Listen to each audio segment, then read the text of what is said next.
Hey guys, tonight we're stepping quietly, very quietly, into one of history's most polite battlegrounds. Victorian marriage.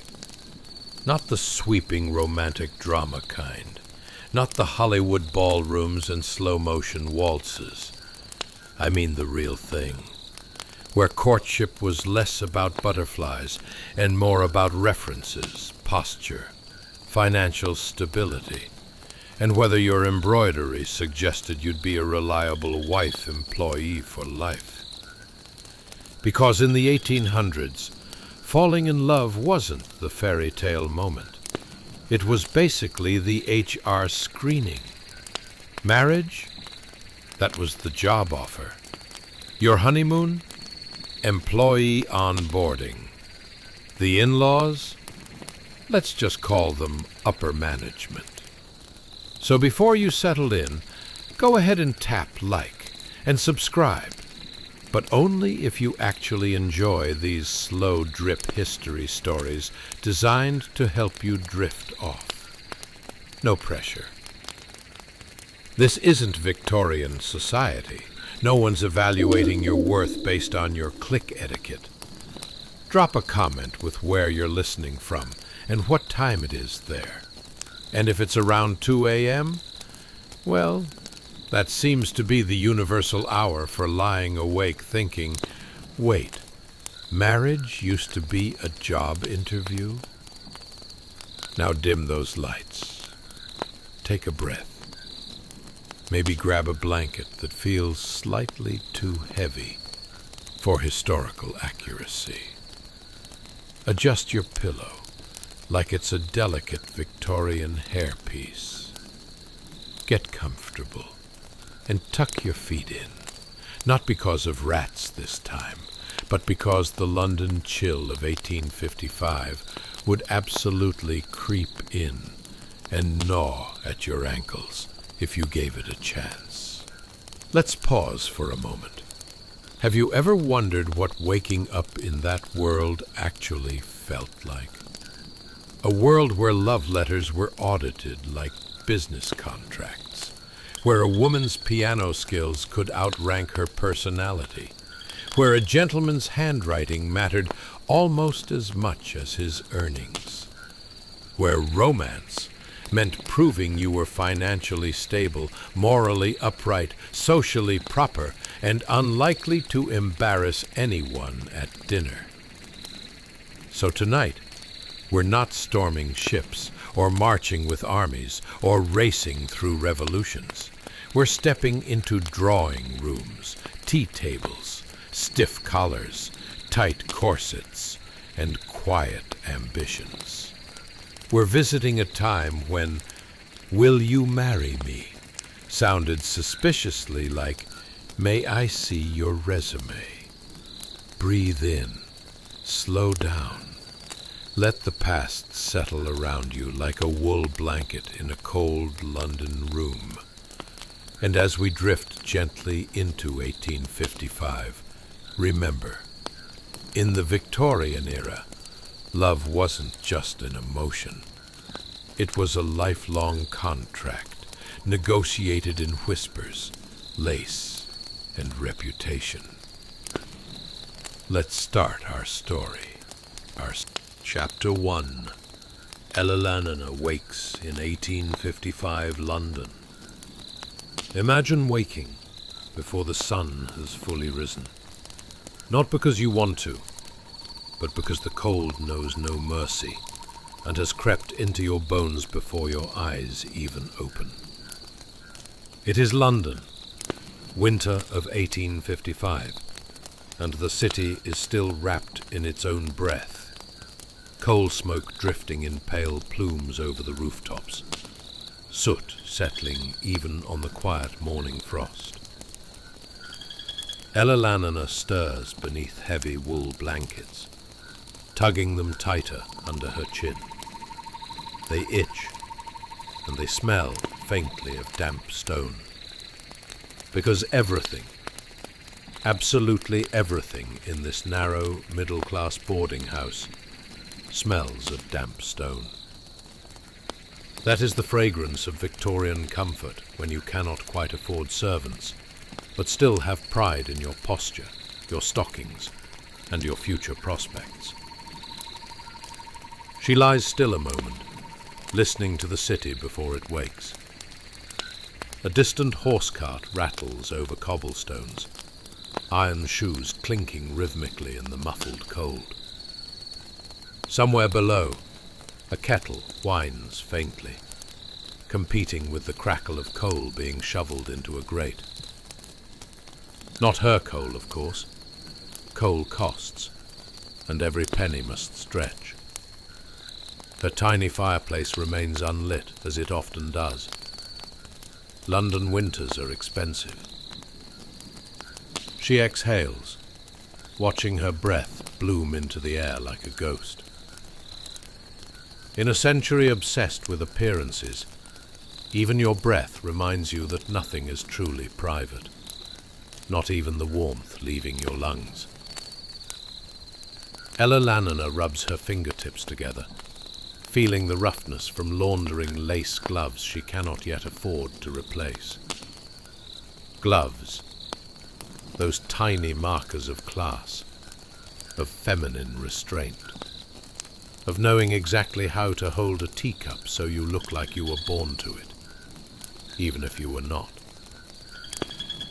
In this world, marriage is not a romantic triumph, but an interview, and dressing the part is half the score.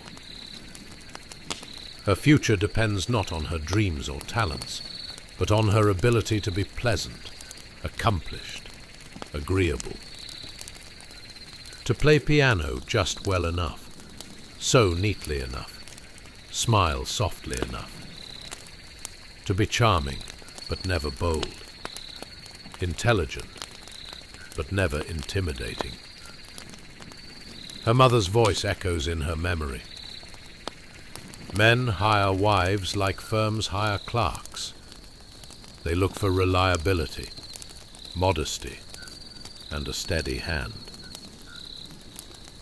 Outside her single frost-kissed pane, dawn nudges itself between chimneys and spires. The city is waking, breathing out warmth in factory smoke, and breathing in ambition from every cramped room like hers. Somewhere across town, wealthier girls are stirring too, but their water will already be warmed, their rooms already swept, their dresses laid out neatly by unseen hands. Ella Lanina rises slowly, wool wraps still clutched around her shoulders, feeling the stone floor's harsh bite through her stockings. She moves like someone careful not to startle the cold into attacking. At a small washstand, she dips fingers into water gone icy overnight. Victorian mornings do not reward hesitation. They require discipline, grit, and a polite smile no matter how numb your fingertips become.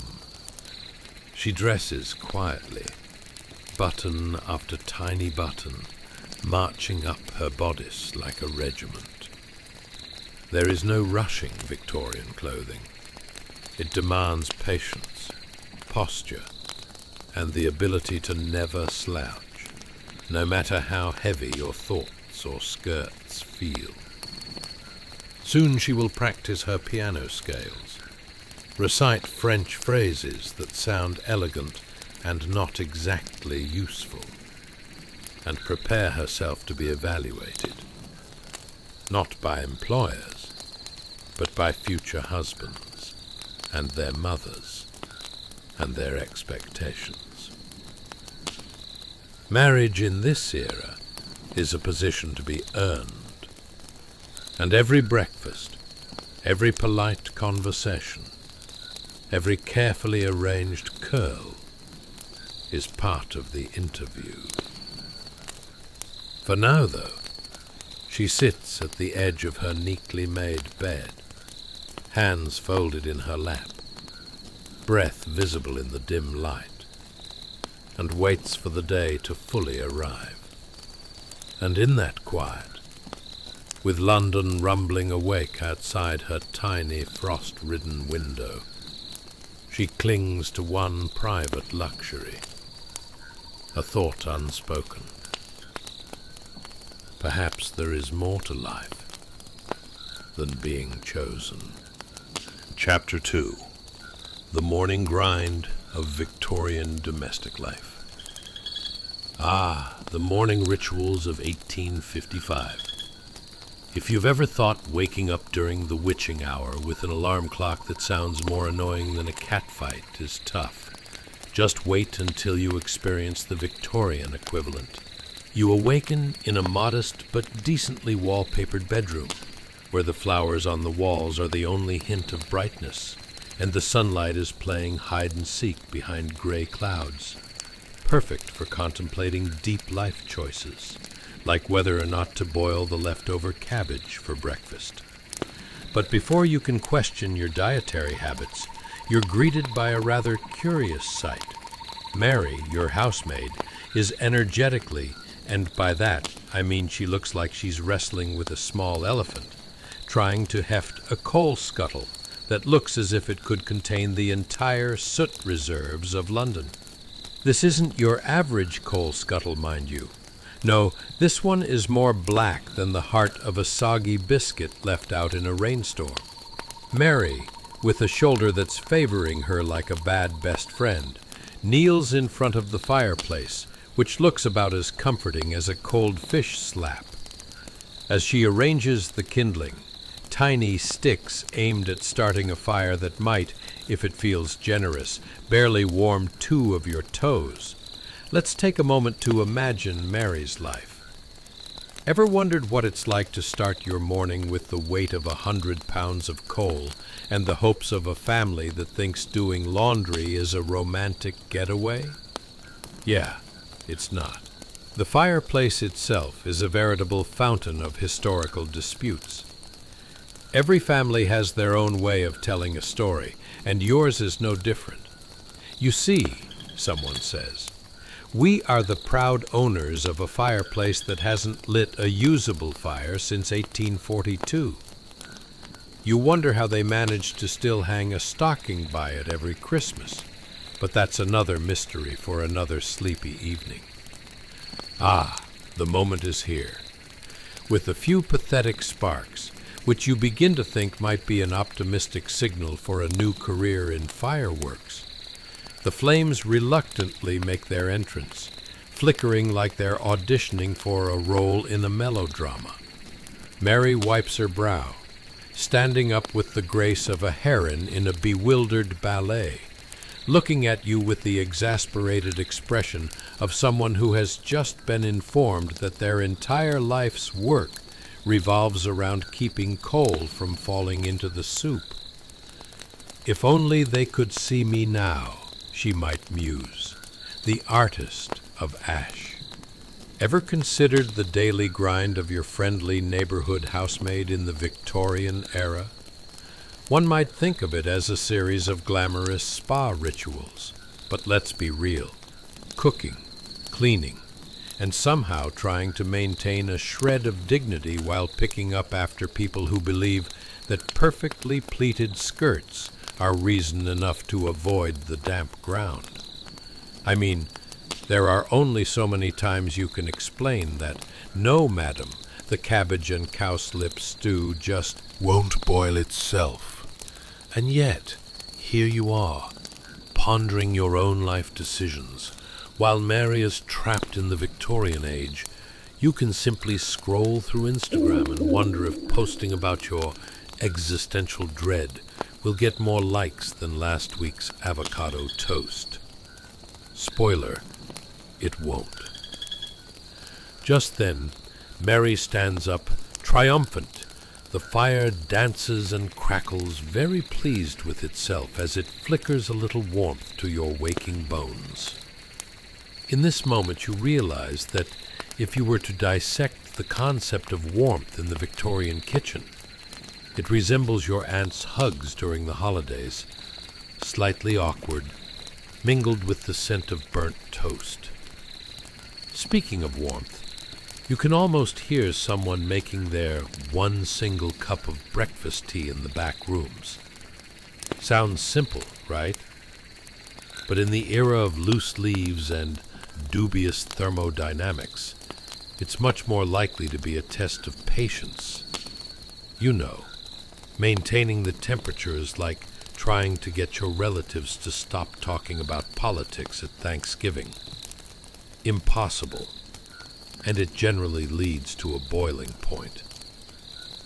As the kettle whistles, probably underlining another Victorian custom of passive-aggressive behavior, you think about your day ahead in this world of crinolines and corsets. What does it mean to be a counting house clerk or the lord of your manor? It's a low-grade anxiety cocktail raised to the level of fine art. You consider who'll judge you if you happen to forget to take off your outer coat when entering a room. And here's a modern thought. If marriage were a job interview, what kind of questions would you be asked? Can you produce an excellent cup of tea and mop the floor without destroying your dignity? Or perhaps, how do you feel about never having a weekend off? You might find yourself underqualified, except, of course, in the art of Netflix, while Mary would entirely be overqualified for life as a TikTok influencer. And as the fire settles, casting soft flickers of light across the room that are vastly more entertaining than anything you could find on your phone at 3 in the morning, you get to experience the absurdity of being trapped in a century where a single sneeze could shift the course of a small family's fate. Just remember, at the end of this Victorian gig, if life hands you coal, well, at least you know in a pinch you can light a fire and throw in a few well-placed jokes to keep everyone warm. The morning has begun, and so has another chapter of your mildly interesting, yet entirely comedic historical journey. Chapter 3. The Corseting Conundrum of Victorian Fashion. So let's talk about a sound that could easily compete with a cat being dragged across a chalkboard, shall we? That's right, the tight squeak of a corset being laced. If you think squeezing into a pair of jeans after a holiday dinner is tough, try doing it with whalebone and cotton while backed by a guaranteed audience of judgmental ants and the distant echo of societal expectations. As you watch Mary, your trusty housemaid, wrestle with the corset laces, you can't help but think this is honestly the Victorian equivalent of being stuffed into a sausage casing. The garment isn't just squeezing your ribs into a fashionable hourglass silhouette. It's practically putting your internal organs on a Pilates regimen. And the enchantingly precise instructions on how to breathe, small, shallow breaths only, thank you very much. You'd think you were attempting to maintain your dignity in a game of underwater charades. Not ideal for your future marathon plans. Imagine Mary behind you, pulling the laces with the fervor of someone trying to escape a comically oversized hug. Just one more tug, she says, eyes sparkling with a determination that makes you question if she's been in the business of corset lacing longer than the last war. Each tug sends a new rush of pressure coursing through your midsection, while you internally debate whether this is the real reason so many Victorian women were inventively creative with the tea selections. You're about 3 corset pullaways from developing a deep appreciation for simple sweatpants. Let's add a pinch of historical context, shall we? In the Victorian era, your social standing depended, at least in part, on how tightly your corset fit. Women were required to shift their posture into a delicate yet entirely impractical slouch, as if they were auditioning for a part as a porcelain doll with a deep-seated resentment of its creator. It's like wearing a fancy hat and being told it's essential for your next job interview, except now your ribs are the ones that need to be interviewed, and if they don't pass, they're getting the boot. And the delightful irony? You could be married at any moment. It felt less like love and more like a job offer someone just slipped under your office door while you were making highly stressed decisions about whether to serve mint tea or chamomile. Do you have a passion for fussing over family dramas? Are you equipped to handle unpredictable guests who might put your cooking to the test, all while wearing a corset that seeks to restrict you to a tuxedo-like appearance? Well then, welcome to the lovely world of Victorian matrimony. Picture this, all dressed in an outfit that could double as an architectural marvel. You find yourself at a fetching party, surrounded by an array of your fellow contenders for societal elevation. On one end of the room, you notice Emmeline, standing erect like a newly installed lamppost, and on the other, your cousin Judith, who has opted for the not-so-fabulous lay-of-the-land approach, trying to disguise her discomfort while simultaneously navigating her own corseted limits. It's like an accidental episode of the Great British Bake Off, but the only thing getting baked is the sheer pressure of imminent expectations. And let's be honest, if life were a reality show, who would you pick to be the judge? The voters probably wouldn't be invested in who makes the best pudding. They'd be more concerned with which lady might faint first while trying to maintain the facade of doing just fine, thank you. Ah yes, and today in the Victorian Cup of Survival, we have Lady Arabella versus the daunting challenge of her highly restrictive undergarments. But it's not just the corset squeezing the breath out of you. It's the struggle of trying to remain relevant in conversations that drift between societal gossip and the complexities of last week's knitting bee.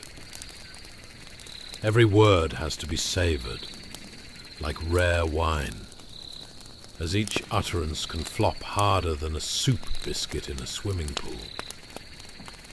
Did you hear about Lord Finchmore? Someone whispers conspiratorially, and your ears prick up. Will this be the salacious gossip that electrifies the entire room, or merely another misplaced rumour about his utterly disastrous encounter with a horse?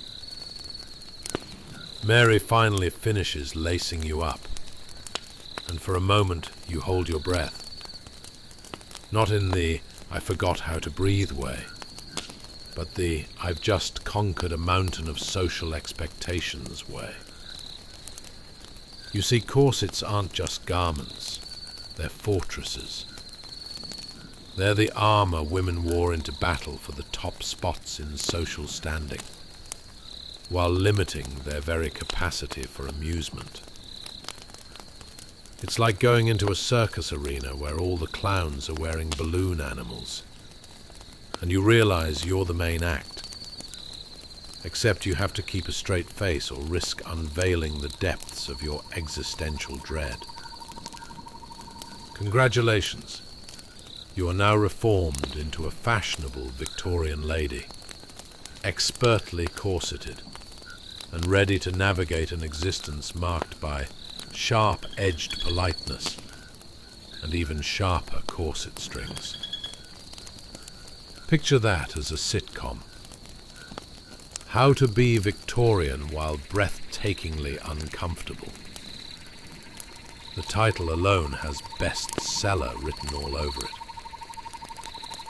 Knowing that all of this leads to an eventful evening filled with too many teas and unnecessary fanning might serve as an evening comedy in its own right. As your day continues and the pressure mounts, not just from the corset, but also from the social engagements straight ahead. You simultaneously laugh and mourn the absurdity of it all. Underneath layers of cotton and whalebone, the most valuable lesson resides. If those rigid ribs could talk, they'd probably mutter, "Help!" or "Where's a good plate of fried food when you need one?" Life, my dear, in the Victorian era, is mildly interesting, mildly uncomfortable, and entertainingly absurd. Chapter 4. Porridge and Prospectors. Breakfast with the Weatherbees. Let's talk breakfast, an event as thrilling as it sounds, but with a flair that's more reminiscent of a community meeting about toenail fungus than an actual feast. Picture this. You wake up in the year 1855, feeling the excitement buzzing in the air like a swarm of bees at a particularly unfortunate picnic. You shuffle into the dining room, dressed in dark blue wool, which somehow manages to be both appropriately Victorian and wildly stifling. As you plop down at the table, crafted from the expelled spirits of long-gone trees, you notice the main course, bland porridge that could double as wallpaper paste without the adhesive qualities. Why does it taste like sadness? Well, because you're not getting the luxury of flavour, my dear. The Victorian breakfast was as thrilling as watching paint dry, but not the fancy kind, more like the stuff that's been left out in the rain for a week and is now a sad puddle of grey. And there it is, strong tea, sitting there like a tantalizing potion that could either wake you up or send you spiraling into existential doubt. The steam twirls into the air, giving off just a hint of hope, if hope had a slightly burnt aftertaste. You take a tentative sip, pondering your current state of being, the Victorian dating scene, and why society saw fit to serve breakfast that tastes like scraped knees. You can almost hear your mother's voice cut through your breakfast reverie. She sits across from you, fine lines etched around her eyes, like a map guiding you through the treacherous terrain of societal expectations. Ah, mother, the only person who knows how to look concerned while simultaneously telling you all the reasons you need to marry Thomas Weatherby. Not for love, mind you, but because apparently he's got a lovely estate and a rather impressive handlebar mustache. Did you know, she says, her tone a delightful mixture of concern and aspiration, that the Weatherby family is coming for an inspection visit? I hear Thomas cleans his boots every Thursday.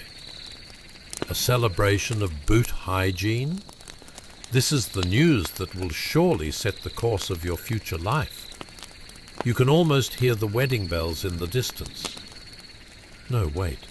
Those are the sounds of horses whinnying at the thought of being attached to such mediocre prospects.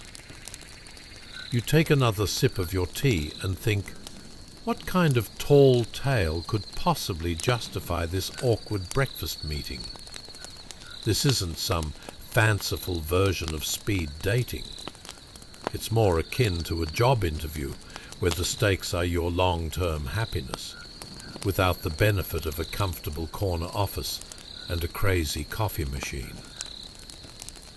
Do you think someone sat down and asked questions about your skills? Tell me, miss, how do you feel about mediocre weather and mildly disappointing social outings? Do tell. What value do you add to the monotony of domestic life? Getting married in the Weatherby Victorian era felt less like a romantic covenant and more like being selected for an elite club you didn't even apply to. You want to scream, "Sir, I can whip up a splendid batch of biscuits, and I can concoct tea blends that border on medicinal. Why aren't these considered valuable assets?" Yet here you are, grasping a spoon as though it's a weapon of the most ridiculous nature. Can you imagine your mothers-in-law sizing you up with scrutinizing glances of potential? "She looks workable," they'd say, mentally jotting down your flaws on an invisible clipboard, complete with checkboxes. Must be able to endure endless discussions about lacework while looking pleasant even when she secretly desires to conquer the world by trading her spoon for a sword. Oh, and she has to be good at entertaining. Her future husband's favorite naturalist friends.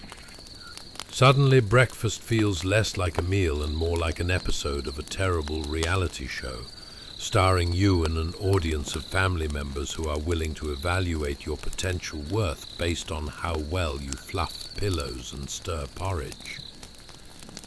You can almost picture it.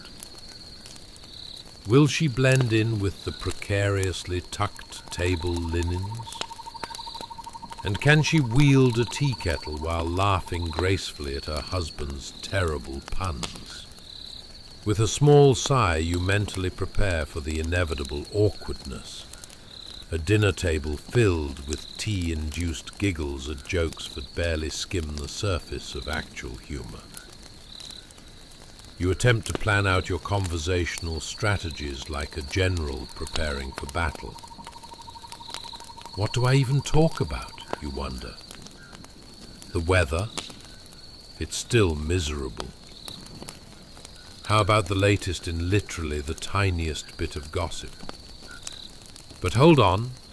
You fight to keep your spirits up despite the weighty prospect of family inspections looming on the horizon. Perhaps, just maybe, there's hope. You could turn this into a charming chaos while adopting that overused phrase, "Well, at least it can't get any worse." And yet, as the minutes tick by like a torturous clock, your mother continues to chatter away about Thomas's impeccable family name, placing all her bets on his prospects.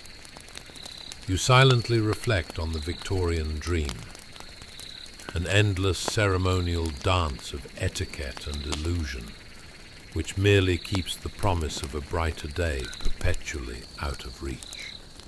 Guess what? If you've ever freaked out over a blind date, you're now on a historical roller coaster, where the only guarantee is a chance to fit into an incredibly fancy dress for a gentleman you barely know, all while wearing those over-enthusiastic corsets we discussed before. So here you sit, battling bland porridge with your memories of a yet-to-be glamorous future, fueled by strong tea and a dash of obligatory cheery acceptance. After all, isn't that what life is all about? Mildly interesting, mildly tedious, and absolutely infused with a hint of absurdity. Stay tuned for more Victorian shenanigans as we continue to explore the fascinating, albeit hilarious, nuances of life in this delightful era. Chapter 5. A Delicate Dance, Victorian Etiquette, and the Job Interview for Love.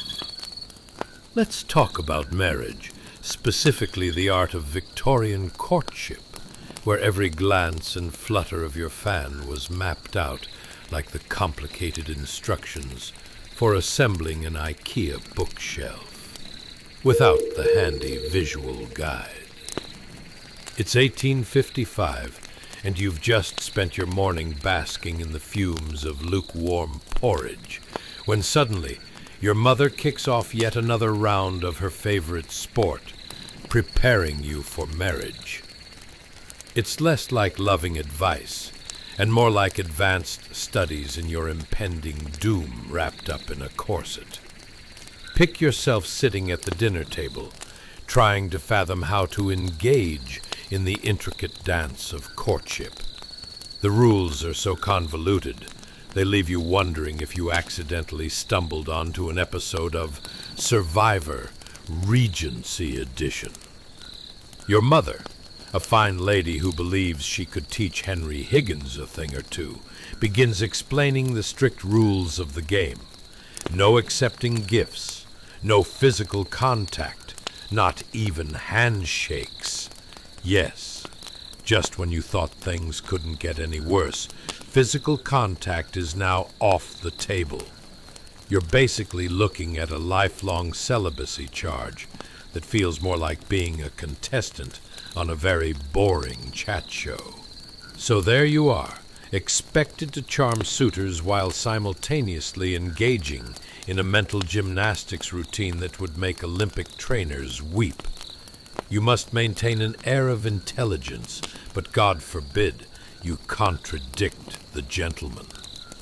It's a delicate lifelong balance, akin to walking a tightrope while juggling flaming hoops, all while wearing a corset. A real-life episode of the Great British Bake Off, but on a much darker canvas, with far fewer cakes and a whole lot more anxiety.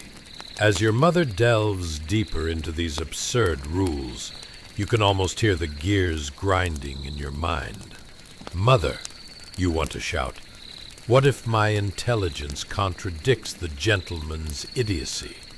How am I supposed to navigate that minefield? Are there scholarships available for this? Ah, and let's not forget the allure of the gentleman himself, the dashing Thomas Weatherby, who may very well look like he walked out of a painting, but is possibly as deep as a puddle in a gravel road. But we're told he has a lovely estate, and we know what that means in Victorian parlance. It's basically a combination of riches and musty wallpaper. Your mother, her features twitching with uncontainable glee, explains, "Thou must dazzle him with your impeccable knowledge of light fabrics and the fervent flutter of your fan. If you impress him, maybe he'll overlook your deep-seated desire to discuss the practicality of using spoons as weaponry during conflicts. In the back of your mind, you wonder if there's a future in which you can marry for love and not just for the sake of boosting someone's estate value. You could always whip up a splendid batch of biscuits, your secret culinary weapon. How about I bake my way into his heart, you muse, but your mother shoots you a look that could curdle milk. Imagine, if you will, your first interaction with Mr. Weatherby. You couldn't help but feel like you were auditioning for some Victorian soap opera. Cue the dramatic music when you forget to flick your sleeve perfectly at the right moment.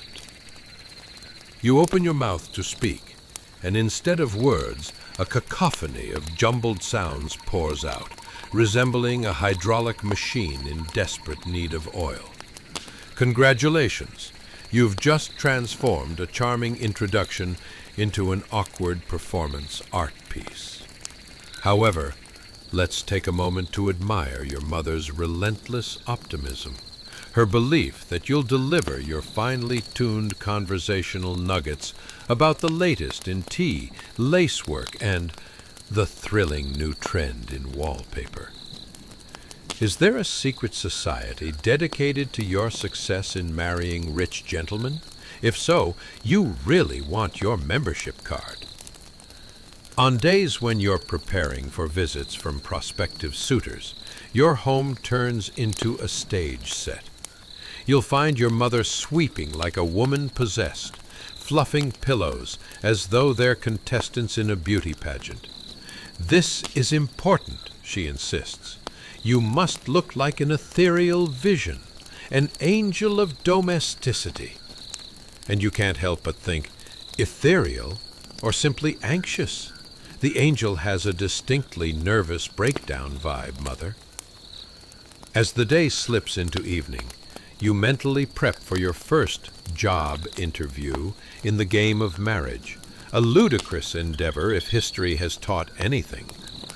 Maybe you've researched all the expected questions, similar to being interviewed by corporate drones. So, miss, how do you handle disagreement while prepping a proper tea?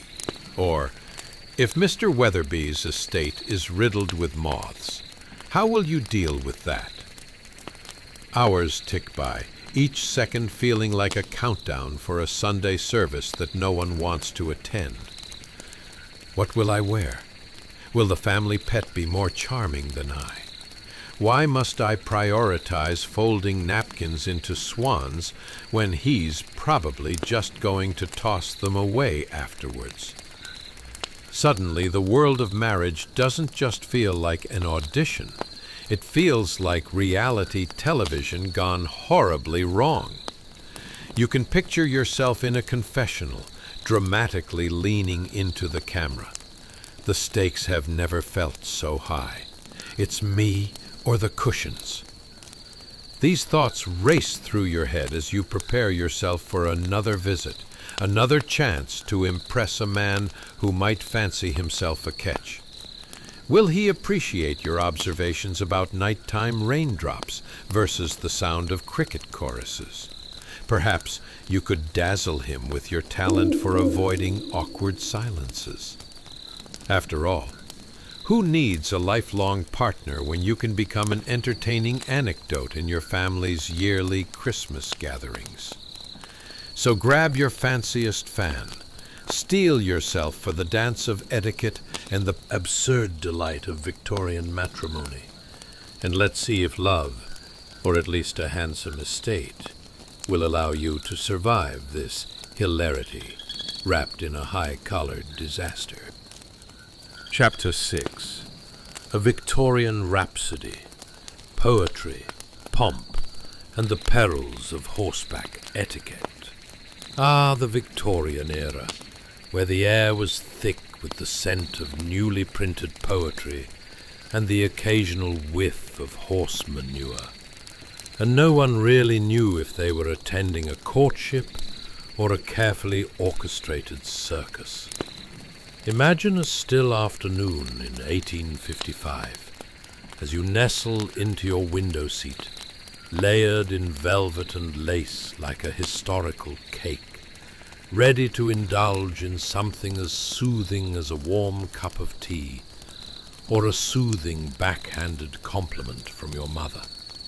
Your fingers glide over the pages, and as you lose yourself in the rhythmic levity of poetry, you might momentarily forget the absurdity awaiting you in the world outside.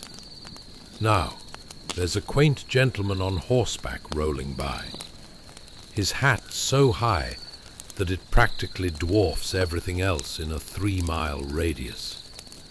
It's a polite moment, the kind Victorian life mandates. He tops off this trotting spectacle with a flourish, tipping his top hat with all the flair of a juggler performing in a carnival for precisely one loyal audience. You, the well-dressed, highly anxious spectator in your library corner. As you settle deeper into your plush window seat, silk brushing soft against your skin, the outside world seems like a bizarre pantomime, contrasting with the elegant verses dancing in your lap. A horse clip-clops past, its hooves creating a rhythm that sounds eerily familiar, like the beat of an impending heart attack. Did the horse just wink at you? Did that gentleman actually just perform a flawless dismount? Or is this a fever dream you've succumbed to while reading too much Byron? Concerning, certainly, yet oddly delightful. In your modest Victorian sanctuary, the escapades of this well-heeled man provides food for thought. You glance at your poetry book and ponder. If you were to classify your life as a romantic poem, would it have an inspiring tale of adventure? Or would it be an ode to unforeseeable, awkward moments? Like that time you mispronounced persnickety at a tea party, causing everyone to act as if the roof had just caved in. No matter. You read on, letting the sounds of the gentleman's retreat fade into the background. The sunlight filters through the window, warming your layers, wrapping around you like a cozy, albeit claustrophobic, hug. And you can't help but think about the gentleman's dash, from the mundane to the extraordinary. The possible conversations unfolding with every courteous nod and breezy compliment exchanged. Yet, one question lingers in your thoughts. Does he even know what awaits him upon considering matrimony? Picture this. He approaches you, heart aflutter, and suddenly you're caught in the web of Victorian expectations. What if, for every whimsical likability, the fact that he has an estate, that's handy, isn't it? There was an expected dose of solemnity. You're left wondering if your role as a wife includes finding ways to leave the room. Every time he insists his favorite subject is the fascinating history of fence paint. But alas, the worry etches itself between the pages of your poetry book, just waiting for the right moment to trip you up. And then there's the whimsical thought. What if the true art of Victorian etiquette was not romance, but simply a never-ending game of charades? What if these courtship rituals were a fantastical production where miscommunication served as the ultimate character arc? Moments where you'd need to feign knowing what the gentleman meant when he raved about the nuances of Pemberley fencing.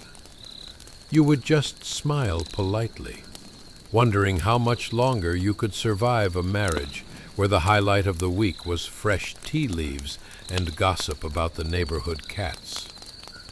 The gentleman once again prances back into view, causing you to hold your breath, half expecting him to launch into a dramatic soliloquy about his feelings, before circling it back to his estate's garden gnomes. Not to mention this conversation wouldn't actually go anywhere because, let's face it, striking up a romance with a grown adult should really involve more than just strategic placement of furniture and a charming accent. But you? You'd have witty retorts lined up faster than the historian on the best-dressed list. Oh, your estate has gnomes? Fascinating. Mine has an entire cast of confused socks.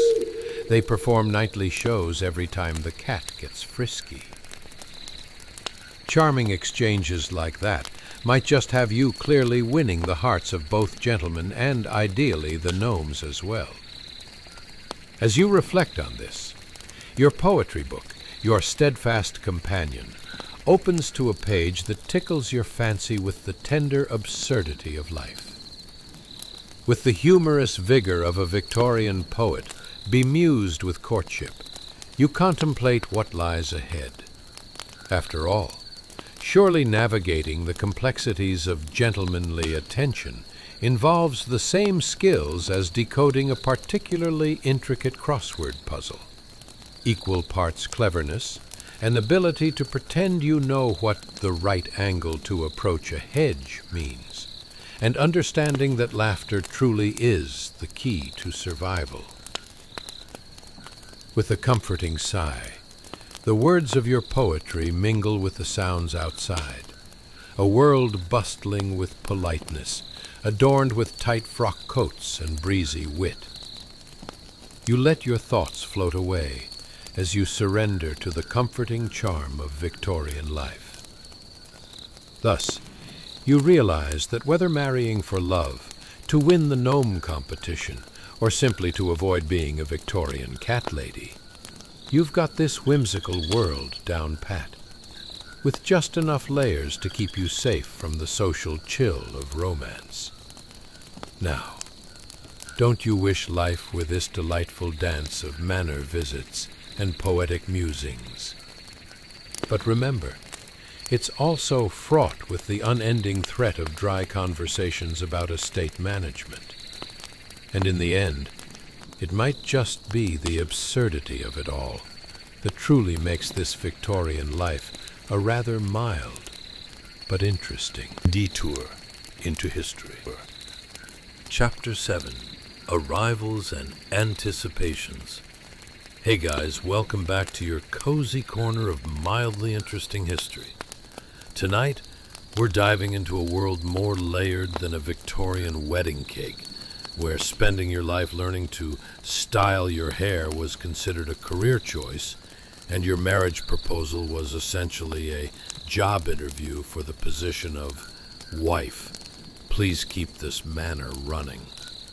It's like filling out a resume, but with more lace, less Wi-Fi, and a significantly higher chance of your suitor mistaking a compliment for a business plan.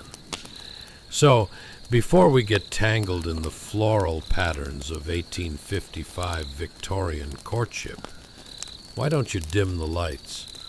Maybe flick on a fan for ambiance, and perhaps a hint of breeze to keep the absurdity of the 19th century from overwhelming you.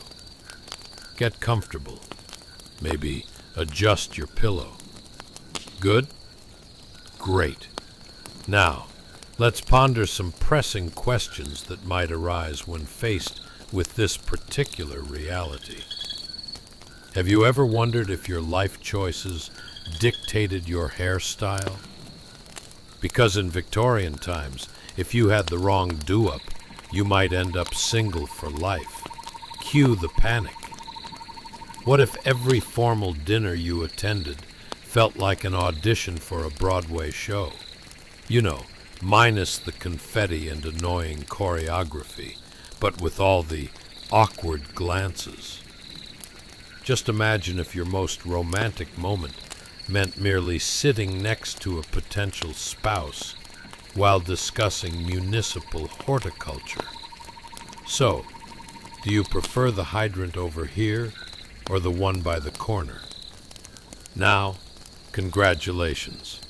You've just woken up in 1855 and it smells like pomade and hopeful romance. Or perhaps that's just the lingering scent of all the failed proposals wafting through the ether. Let's set the scene. At precisely 3 p.m., the Weatherbees arrive at your manor, and not a moment too soon. You almost forgot they were coming, lost amidst your fantasies about pulling off that new dress that kind of looks like someone flung a potted fern onto you. Thomas Weatherby, tall as a Victorian lamppost, emerges from the carriage, his mutton chop whiskers trembling slightly in the afternoon breeze. Those whiskers, typically reserved for dramatic monologues about the Viscount next door or rogue tea pricing, have now become the talk of the town. The golden sheen of his skin, acquired during a sojourn in India, makes you wonder if he might have other exotic stories to share, or if he just really loves sunshine. His bow is brief, but like all things Victorian, exceedingly formal. Direct eye contact is exchanged only momentarily, because staring too long could imply longing, or worse, that you've just exhaled a small cloud of unsavory thoughts about him. Kind of like examining the fragrance of a strongly brewed cup of tea before sipping. Once inside, the full absurdity of Victorian marriage becomes apparent. It's not just a ceremony. It's akin to joining a suburban book club where the topic is the careful balancing of household linens and what to do with leftover cabbage. Picture this. You and Thomas sitting at the drawing room table, surrounded by lace doilies and awkward small-talk boundaries, as your mother hovers nearby like an anxious hummingbird. "What do you think of our fine china, Mr. Weatherby?" you might ask, desperately trying to stir the conversation and hoping for a compliment that matters.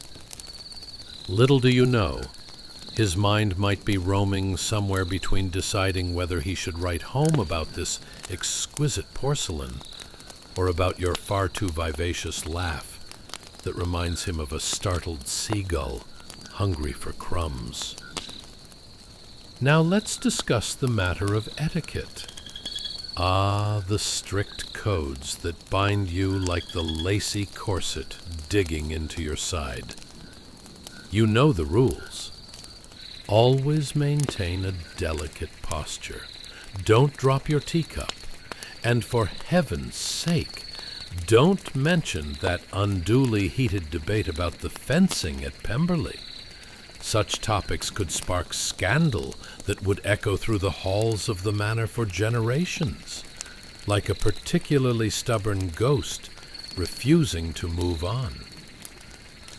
And just as that thought meanders through your mind, you can't help but wonder, does Mr. Weatherby have dreams beyond surveying his estate?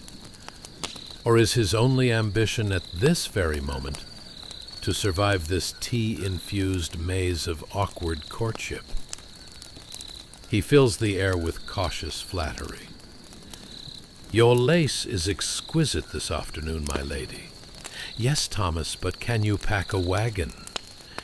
And in the blink of an eye, you're yanked back into this peculiar world where each polite smile carries the weight of centuries of expectation. Your daydreams of freedom seem as distant as the moon now, overshadowed by the very serious task at hand. Each word weighs like a small stone on a scales tilted towards social propriety. Yet as the conversation ebbs and flows, a delicate dance of genteel platitudes, you remind yourself that if this is an audition for matrimony, one must hope you both have the same taste in curtain fabric, or at least a mutual understanding of what exactly a suitable tea leaves conversation entails. So, dear listener, as Mr. Weatherby prepares his next turn of phrase and your mother watches intently, the absurdity of it all strikes you. In this grand Victorian scheme, where marriage is as much a business arrangement as it is a love story, you realize one vastly important truth. No matter how meticulously he polished those whiskers, he can't truly handle the complexity of your favorite yarn about historic ball gowns. With that thought, sip your imaginary tea, bask in the comfort of furnished absurdity, and watch as history unfolds at the intersection of social expectation and personal ridiculousness. So there we are, amidst the chaos of polite aspirations and garden gnomes of yore, signing up for life's really long, mildly interesting wait. Trust me, it's more exciting than it sounds. Chapter 8. Tea Time Trysts and the Heat of Bombay. Ah, tea time with the Weatherbys. Picture this. It's 1855, and you're nestled in a drawing room so English it practically drips Earl Grey. The air is thick with the fragrance of brewing tea and the laughter of an era that believed every evening convening required an absurd accessory, be it a mustache, a monocle, or at least one utterly bewildered servant hovering in the background. You might think tea service is just a time to sip from dainty china cups and nibble on crustless sandwiches. But no, dear listener, this is much more. It's a finely orchestrated dance of conversation, a genteel war of words in which each remark carries the weight of your family's status and the potential for future matchmaking.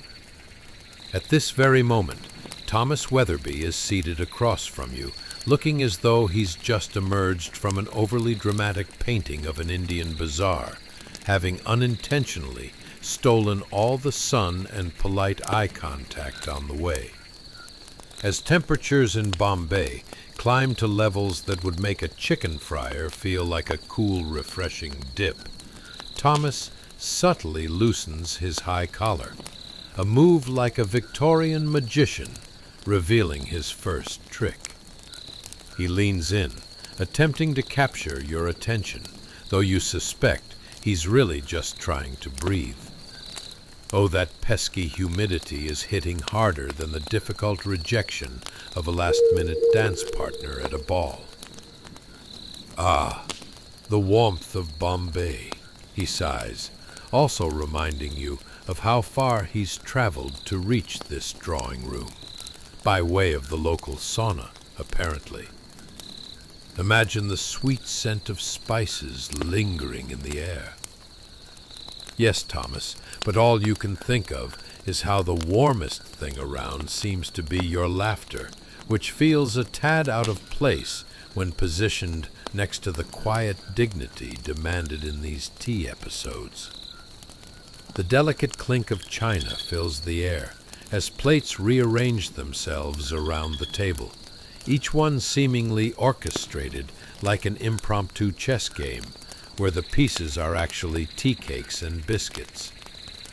You look at the intricacies of the floral pattern on the china and wonder, would it survive the carelessness of a sugar-dusted hand, or your inevitable mishap of accidentally sending it flying into the next room? Fingers crossed. But honestly, any luck today seems to be in short supply, much like your ability to understand Thomas's intriguing description of local flora. He mentions something about bromeliads, his lofty diction momentarily overshadowing how you wish you could simply sip tea and discuss the more pressing matters of the day, such as which Manor's windows could use a fresh coat of paint. The language of love is really forged here in the heat of the limelight, or in this case, the sweaty confines of a Victorian drawing room. He speaks eloquently, yet you can't help picturing him drenched in a puddle of sweat beneath all that wool. It's a mesmerizing mix of charm and absurdity, kind of like running into someone at the grocery store in their pajamas. Let's not forget your mother, who stands nearby, practically vibrating with all the social pressure of a wasp at a picnic. Her gaze is sharp enough to slice through overripe fruit, and you'd swear she has a checklist in hand. Converse impressively, it reads. Mention the linen cupboard situation. Don't forget, no one cares if your lace is sublime. Talking about linens indeed sounds thrilling, but here's the kicker. Talking about linens in a world where those would actually dictate your social standing is another game altogether. Well, Mr. Weatherby, you say, trying to sound confident while your own body starts sweating profusely. What do you think about the merits of embroidered linens? Ah, he replies, wiping his brow. The artistry and the discipline required to achieve such perfection. It's a lovely discourse that sparkles with hidden innuendos and perhaps a hint of desperation. Because let's face it, Half the population is probably in a state of semi-meltdown between the pleasantries and well-executed tea etiquette. Thomas's mind must be pivoting through so many topics that it could trigger a mechanical failure at any moment. The sheer pressure of awkwardness hangs thick in the air. It's the kind of layer that sticks to your skin like the last remnants of 5 weddings cancelled due to too much rain. Even the teaspoons seem to feel the weight of the moment, as they've seen many a future marriage proposal simmer to nothing over a heated discussion about china patterns. Did you laugh? You did? Good, because laughter helps ease the tension. It's almost charming, if the charm is a little sweat-stained and choking on sweet nothings. The two of you play this elaborate charade of social pretense, surrounded by ornate floral wallpapers that manage to add just the right amount of pressure to the air. As if they're worried one of you might yell, "I prefer polyester!" And as awkward silences loom, you can't help but think, why aren't we discussing the merits of spiced chai? Or whether the last slice of tea cake should be a sacred duty to share? But alas, this is a world where love moves at a snail's pace, and where the proximity to each other can lead to either sweet affection or unmitigated disaster. Much like trying to explain the rules of cricket to a toddler. So as the sun continues to beat through the drawing room windows, making it feel like you're stuck in an oven designed for ceremonial biscuits, you think, this is what marriage could look like. An endless spectrum of small talk and social intrigue, intertwined with the delicious tension between body heat and impeccable manners. Perhaps there's charm in that. Or perhaps it's just mildly amusing. Either way, history will claim its due. Now, as the cupboard of fate beckons us further into this mildly interesting past, stay close to your imaginary tea. Let the awkwardness wash over you like a warm breeze refusing to cool, and brace yourself for where this curious journey may take us next. Chapter 9. A teacup's tragic fall and the job interview of love. Ah, dear listener, picture this. The gentle clinking of porcelain, the aroma of tea as inviting as a cat curled up in your lap, and just as likely to get knocked off your lap when things go awry.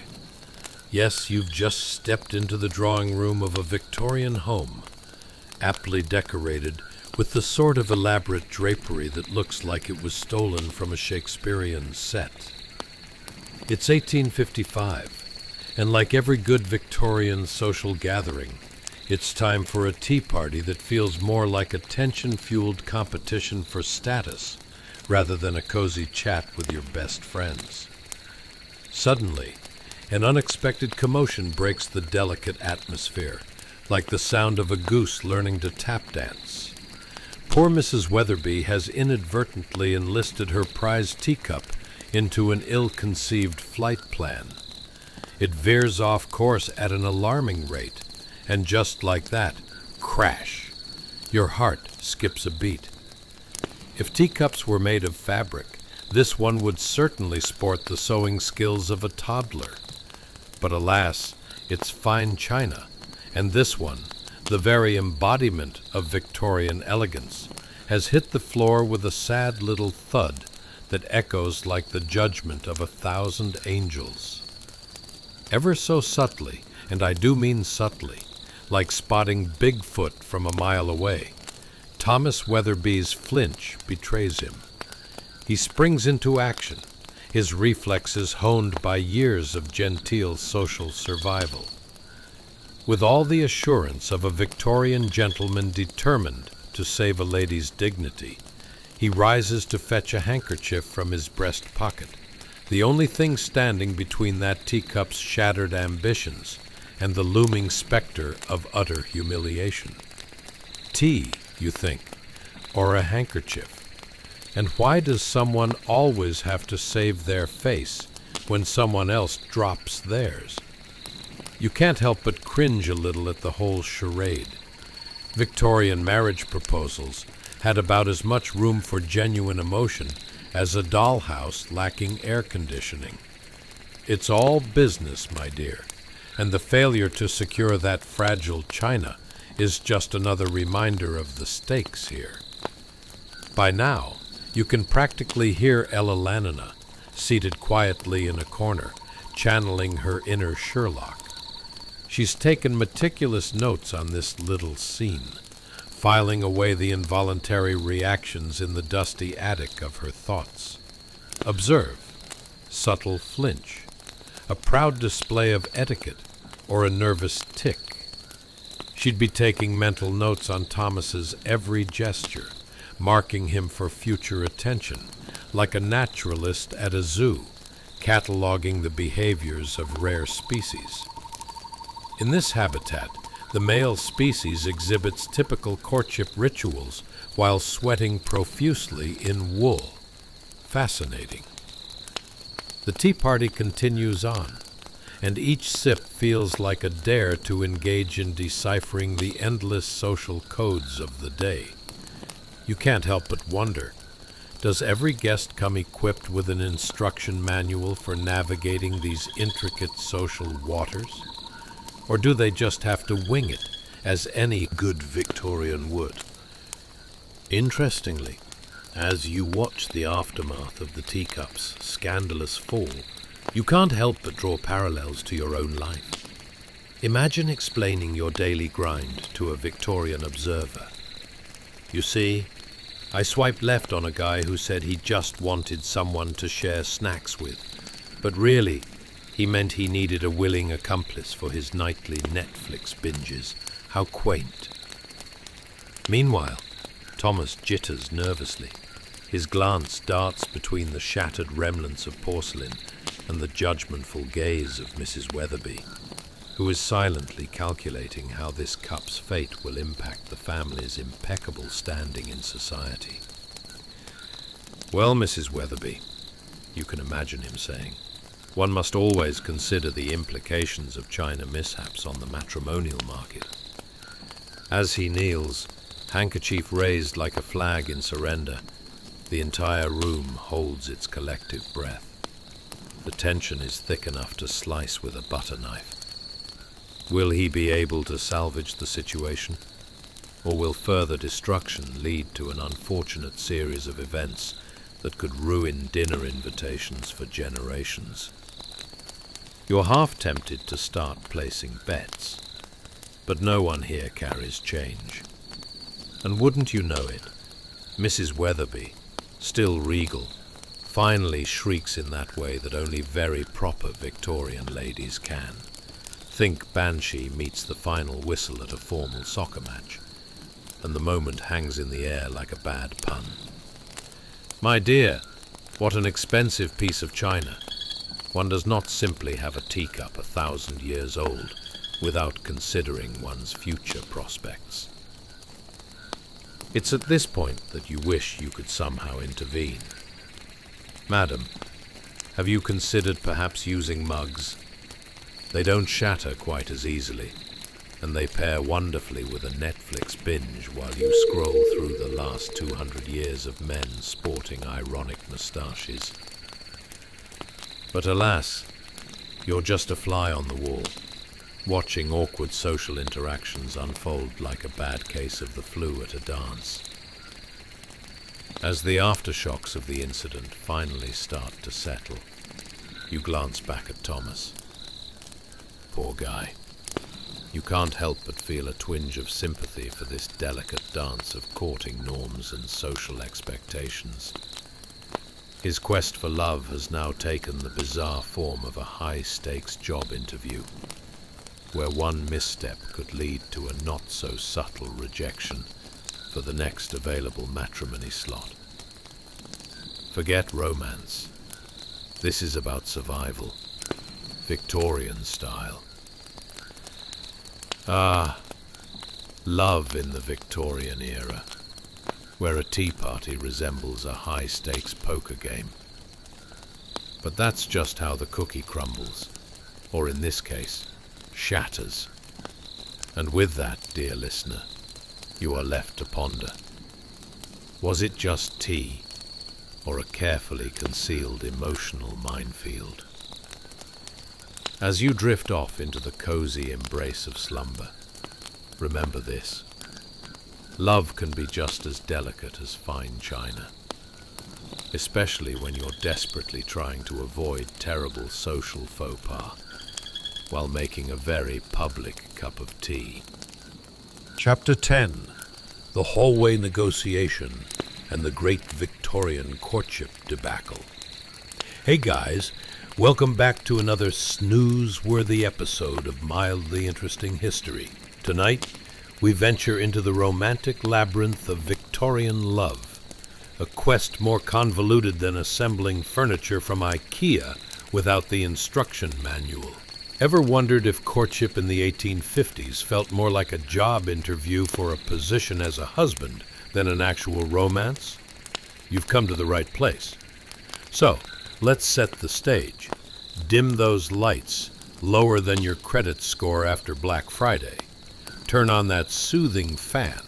You know, the one that sounds like a romantic breeze carrying unsent letters from your childhood crush.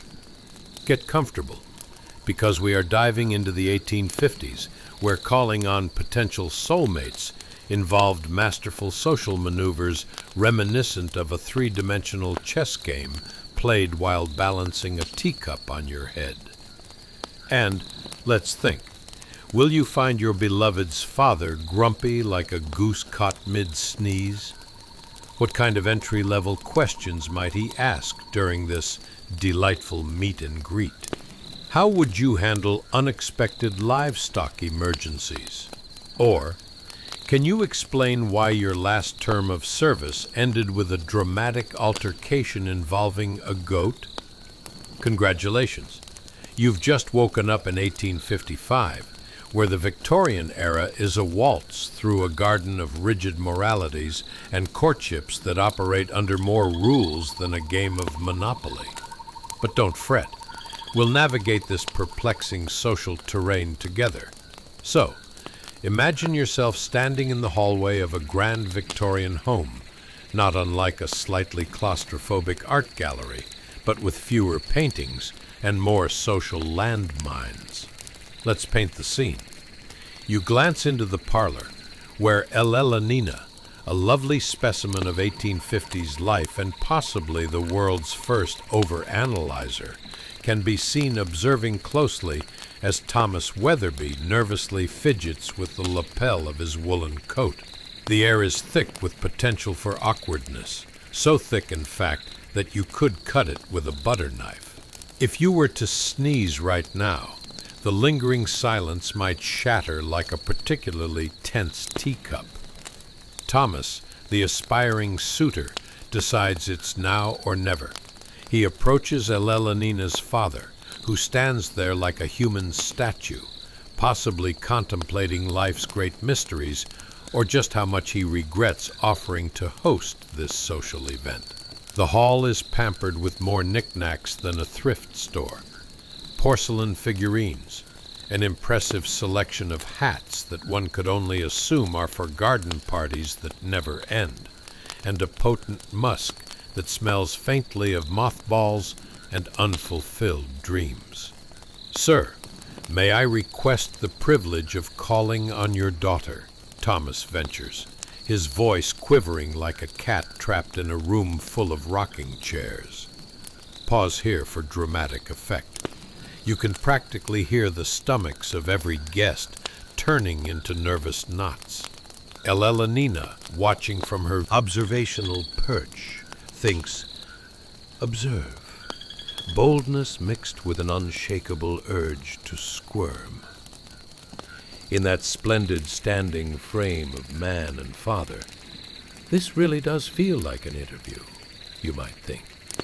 If only Elella Nina's father had a clipboard and a set of probing questions like, Can you name 3 ways in which you'd protect my daughter from the perils of wild raccoons?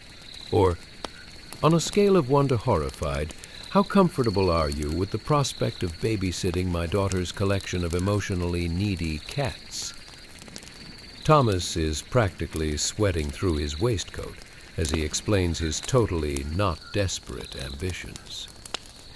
I believe marriage should be a partnership based on mutual respect and, maybe some level of emotional investment, he stammers, while mentally calculating how many ways he can backtrack should his future father-in-law bring up his childhood pet hamster's untimely demise.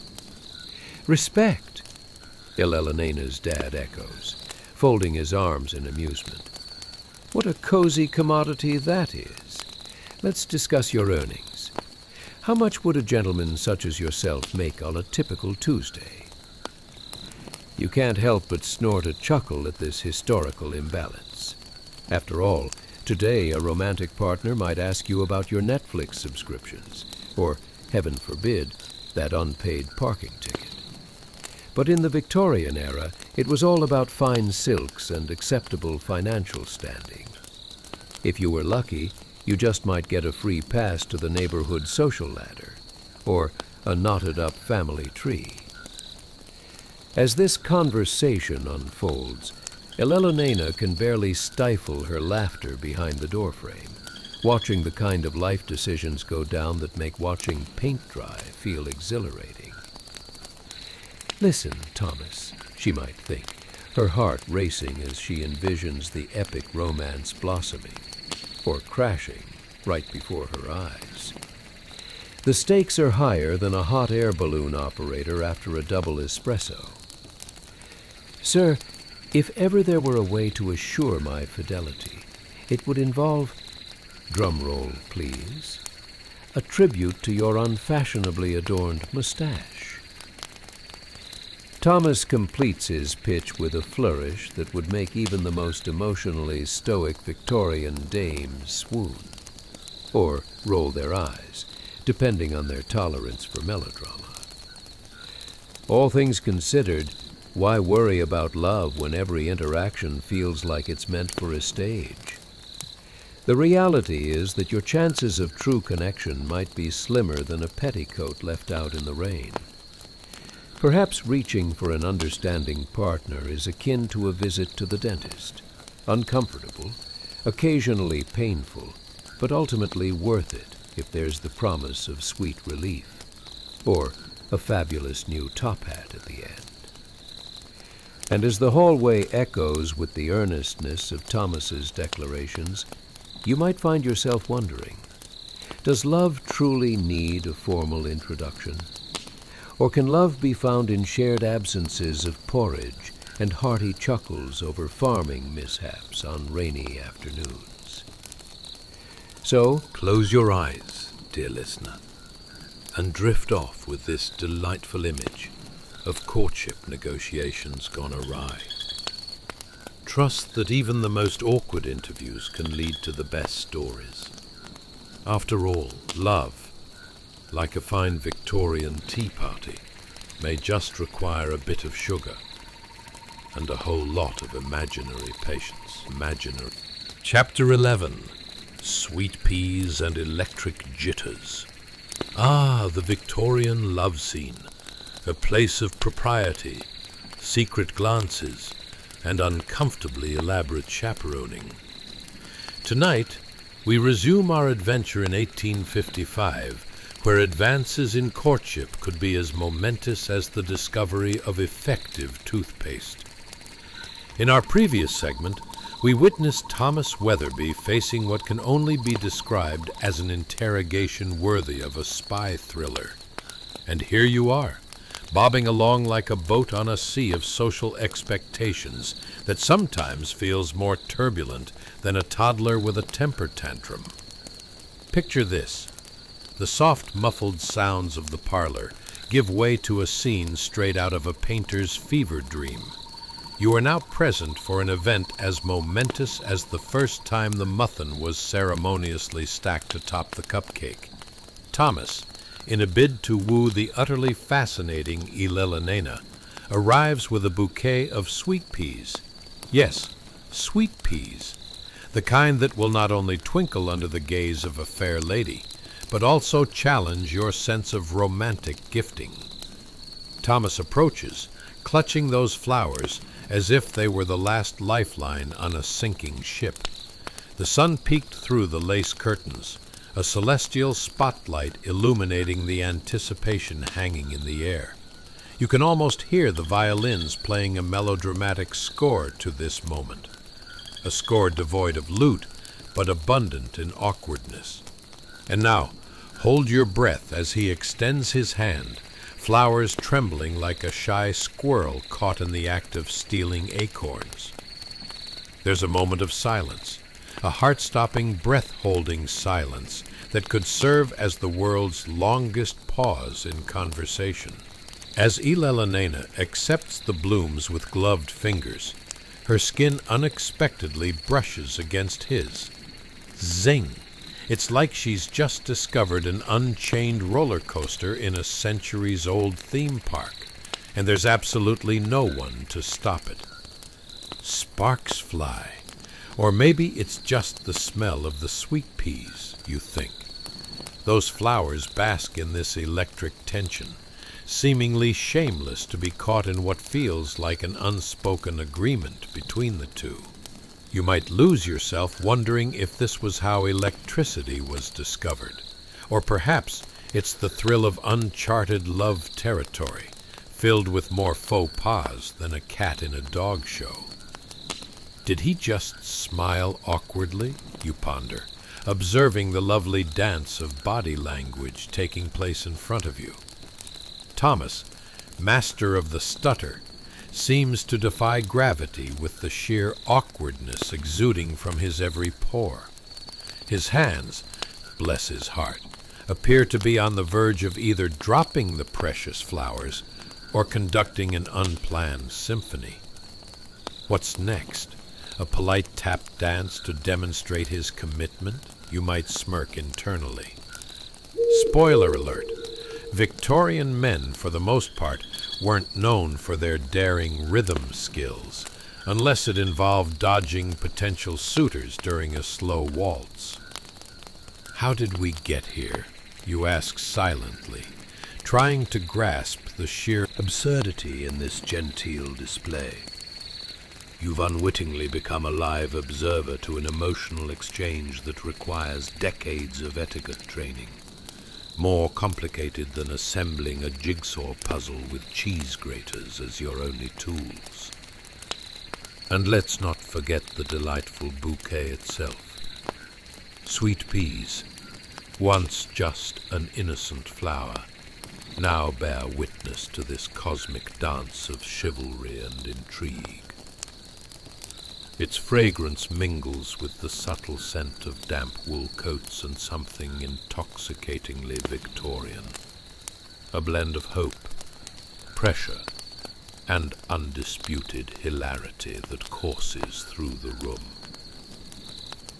As you watch Thomas try to pull himself out of this socially perilous scenario, he suddenly finds himself speaking on impulse.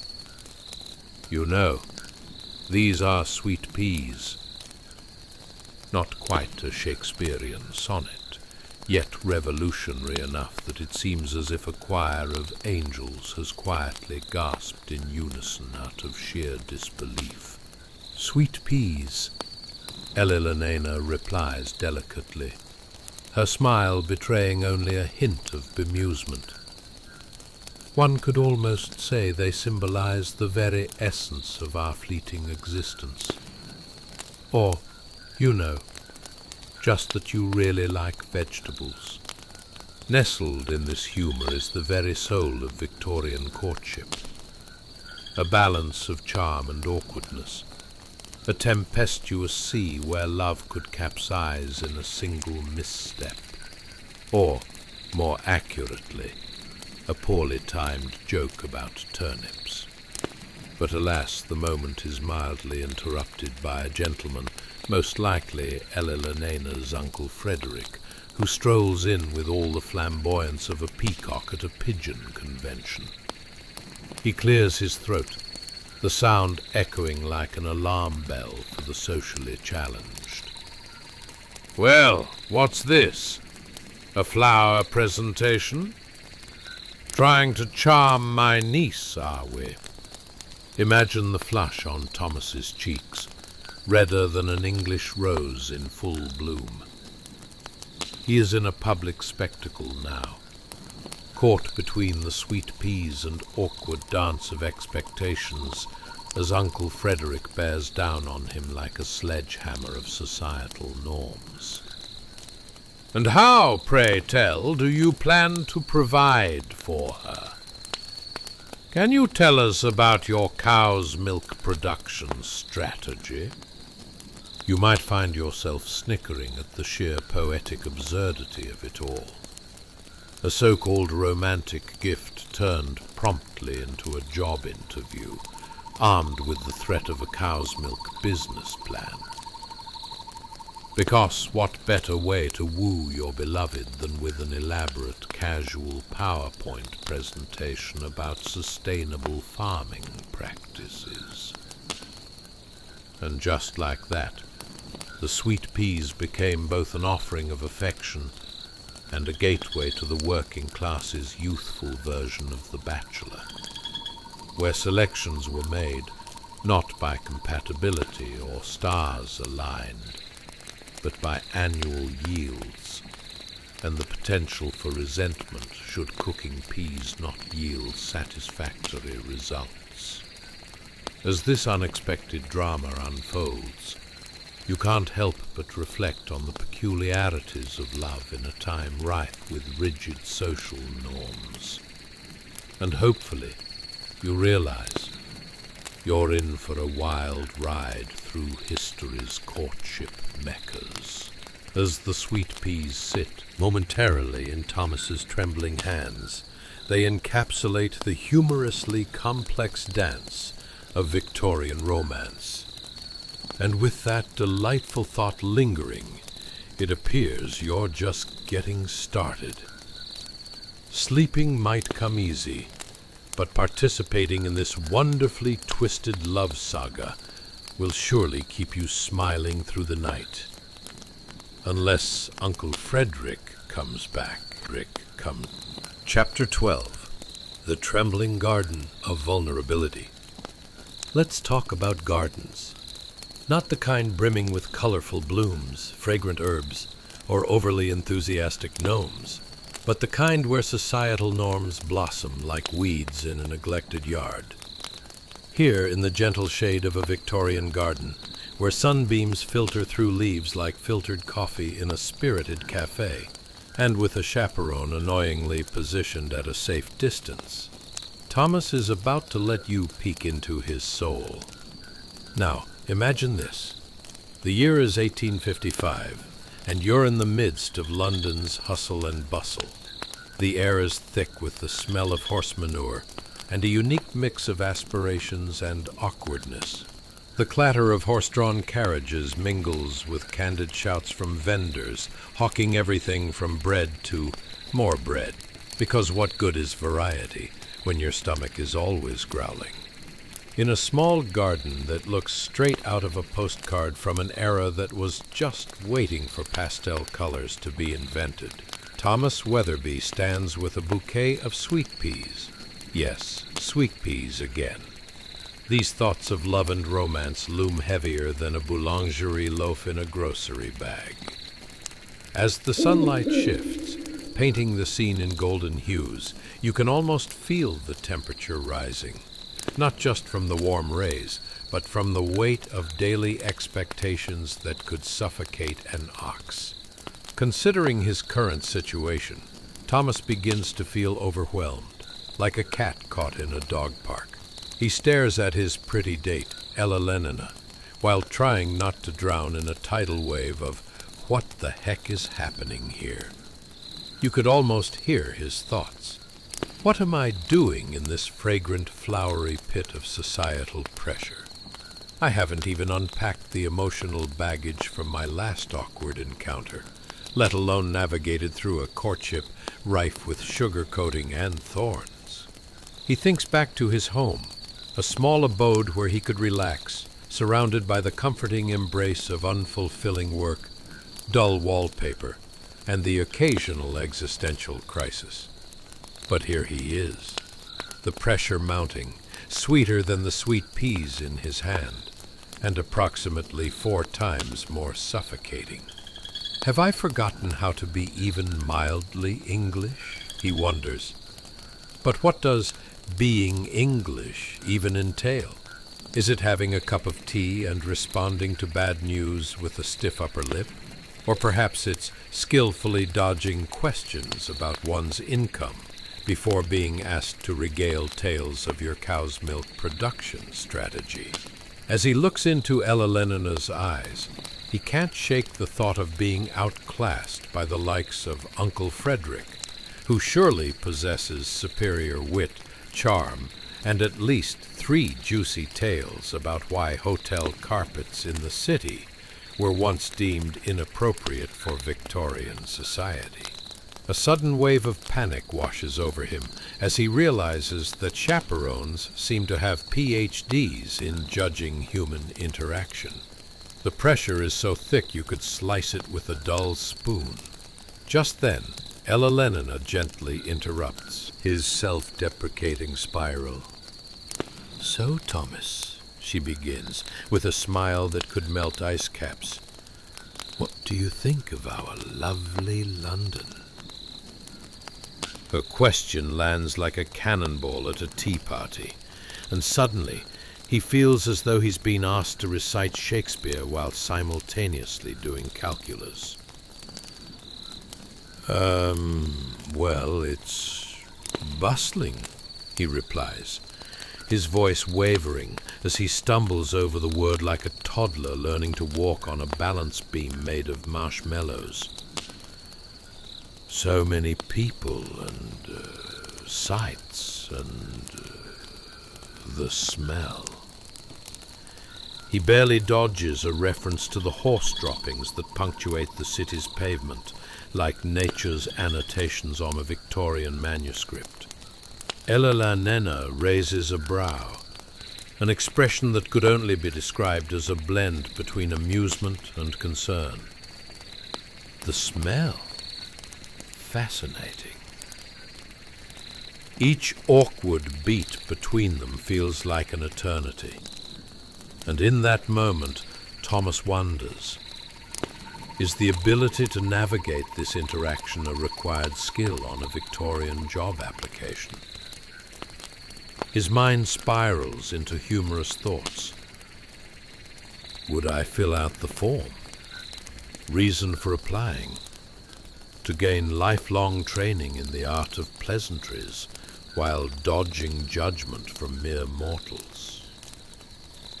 He catches a glimpse of Uncle Frederick, the human embodiment of a stern ruler, lurking just out of view, his sharp gaze like an eagle peering down at its unsuspecting lunch. The man is probably plotting how best to interrogate Thomas over his employment prospects and tightly wrapped financial future in all of 3 seconds flat. Next, Ella Lenina braves the silence. "You're fond of sweet peas, yes? They say they bring about hope. Do you hope for anything?" And just like that, she's plucked him from the shallow waters of nervous banter and flung him into the deep end, wearing a lead vest. He blinks. Hope. What a curious notion, in a place where dinner theatre is predicated on how well one can recite one's bank balance before being escorted to another cup of tea.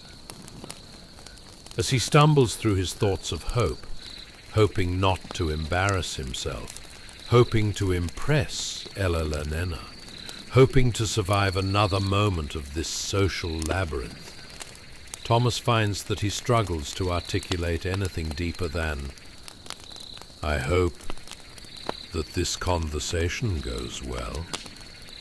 Here he stands, vulnerable, with sweet peas squished firmly in his palm.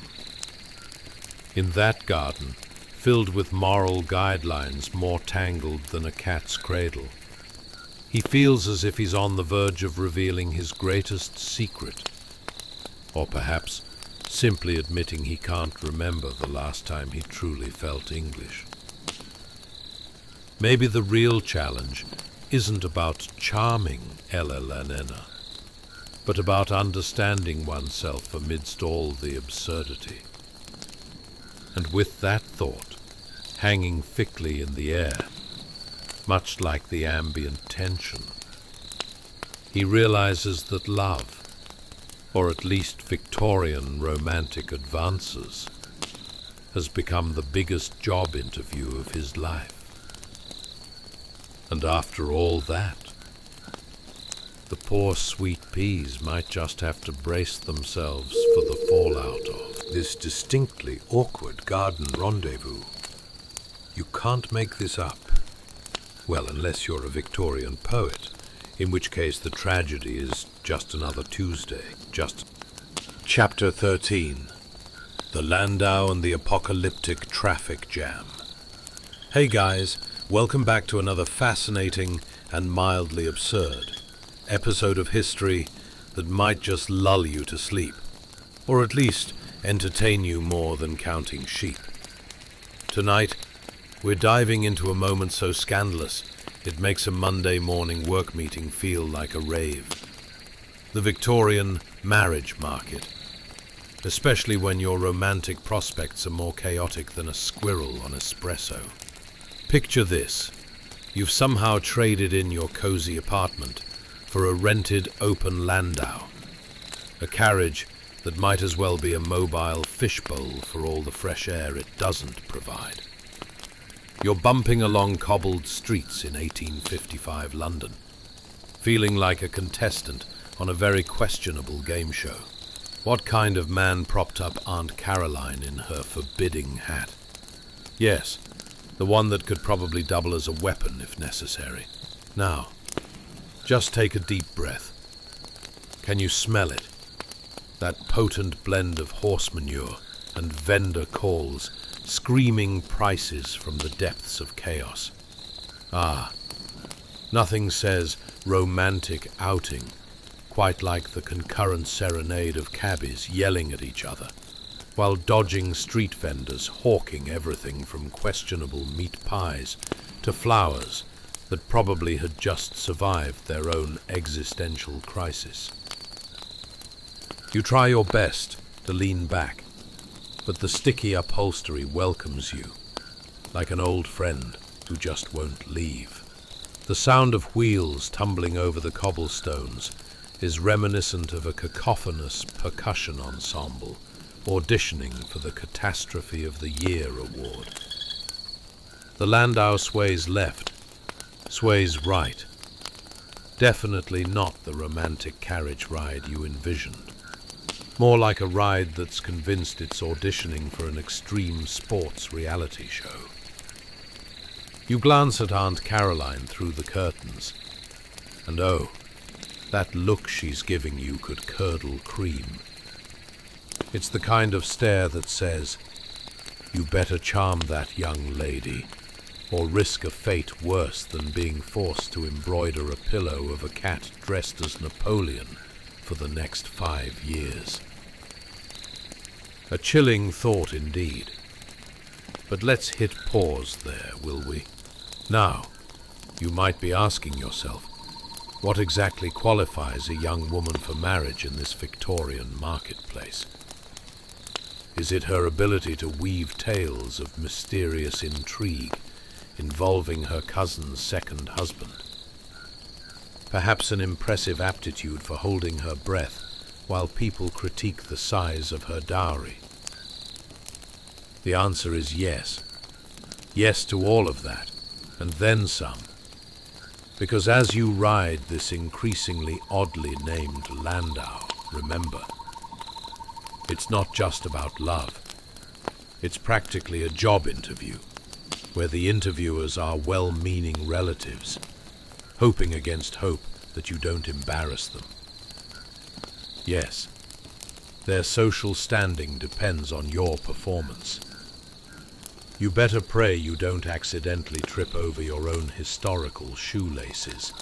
As the landau rattles on, a jarring thought flits through your mind. Why did we even bother dressing up for this? Dressed to the nines in layers of scratchy fabrics, you feel like a perfectly baked pastry, so well prepared that if someone opened you up, they'd find layers. Layers of societal expectations, familial pressures, and the minute fear of awkwardly stepping on your chaperone's toes while trying to dance. And there's Ella Lenina sitting next to you, clad in something that could smuggle an entire petting zoo under her voluminous skirts. As the carriage jolts, you can't help but wonder if that pinched expression on her face was flesh and blood, or just a decorative accessory. She seems more elegant than a swan, even if you are astutely aware that if she were any more rigid, an overhead pigeon might mistook her for a statue. You take in the views around you, vibrant street vendors hawking bright fruits and slightly stale cakes, and the raucous crowds flowing like a very confused river. Every shout, every clatter, somehow becomes part of your how-to-survive Victorian dating strategy. If you can manage a conversation amidst this cacophony, while Aunt Caroline nervously jabs you in the ribs at just the right moment, then you might just earn yourself a spot in budding romance. Picture this. Ella Lenina leans in. "So, what do you think of London's charm?" she asks, as though the air isn't alive with the earthy whiff of hay mixed with street dust. Your brain fizzles momentarily. Charm? This is more chaotic than a particularly dramatic season finale of a soap opera. "Charming," you respond, forcing a grin that feels more like a grimace. "Yes, it's definitely alive, very lively. Like a carnival that's veered spectacularly off course." A bold comparison, no doubt. As she raises an eyebrow, you see the gears in her mind turning, considering if your awkward analogies qualify as a convincing literary technique or sheer lunacy. Your mind races as you think of fanciful yet absurd questions. Will she judge your dimples as potential baby-making assets?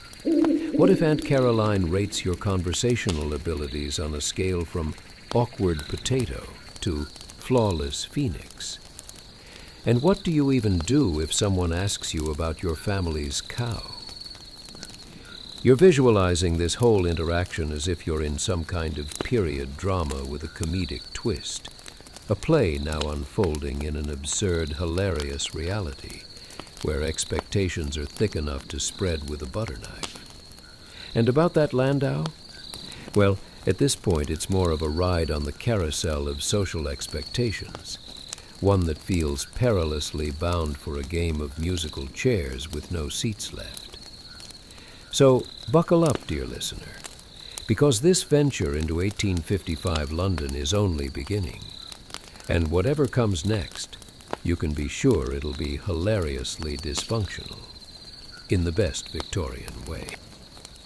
Chapter 14. Marvels and Madness Inside the Crystal Palace. Ah, the Crystal Palace, a marvel of iron and glass that rose like a magnificent cake in the middle of London, somehow managing to be both breathtaking and bizarre all at once. As you step inside this glittering wonderland in 1855, the air thickens with the electric buzz of excitement, mingling with the faint scent of oil lamps and an odd hint of damp wool. It's the kind of place that threatens to make even the most stoic Victorian feel a twinge of enthusiasm, or at least to fear for their sanity. You look around and are immediately overwhelmed, not just by the scale of the exhibits, but by the density of the crowds that seem to have formed a human tapestry, almost too colorful for its time. There's a cacophony of voices blending seamlessly with the sounds of clinking glass, the shuffling of feet on polished wood, and the occasional stifled sneeze, quite possibly from an unfortunate soul draped in layers upon layers of itchy fabric. "Welcome to the marvel of our age," Thomas, your ever-enthusiastic guide, exclaims, nearly losing an arm in a rather ambitious gesture of pride. "Isn't it wonderful? Look at those industrial machines," he says, eyes shining like a child discovering candy for the first time. But you squint a little harder, and the machines look strikingly like the tyrannical offspring of a steam engine and a wobbly piece of furniture. Speaking of furniture, you're quite certain you just saw a man in a top hat wrestle with a large contraption that resembles a Victorian version of a blender. He's shouting something about a cucumber juicing machine. This is London, after all, where every gadget seems to promise improvements to one's life, but somehow only leads to more confusion. It's like bringing home a new kitchen appliance and remembering you don't even know how to boil water. But you can't linger on the oddities for too long, because Thomas deftly guides you to a new exhibit: exotic butterflies.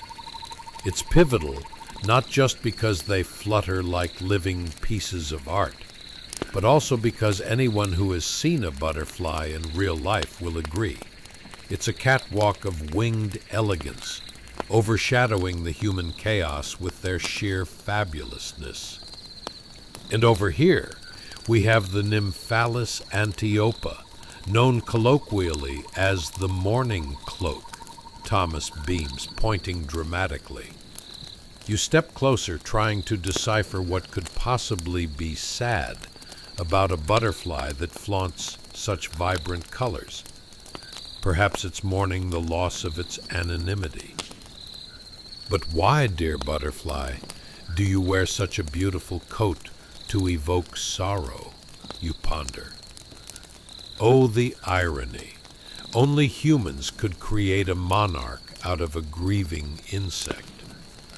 As you contemplate, someone nearby wonders loudly if these butterflies would taste better sautéed with a dash of salt. Scanning the crowd, you see a cluster of ladies gasping.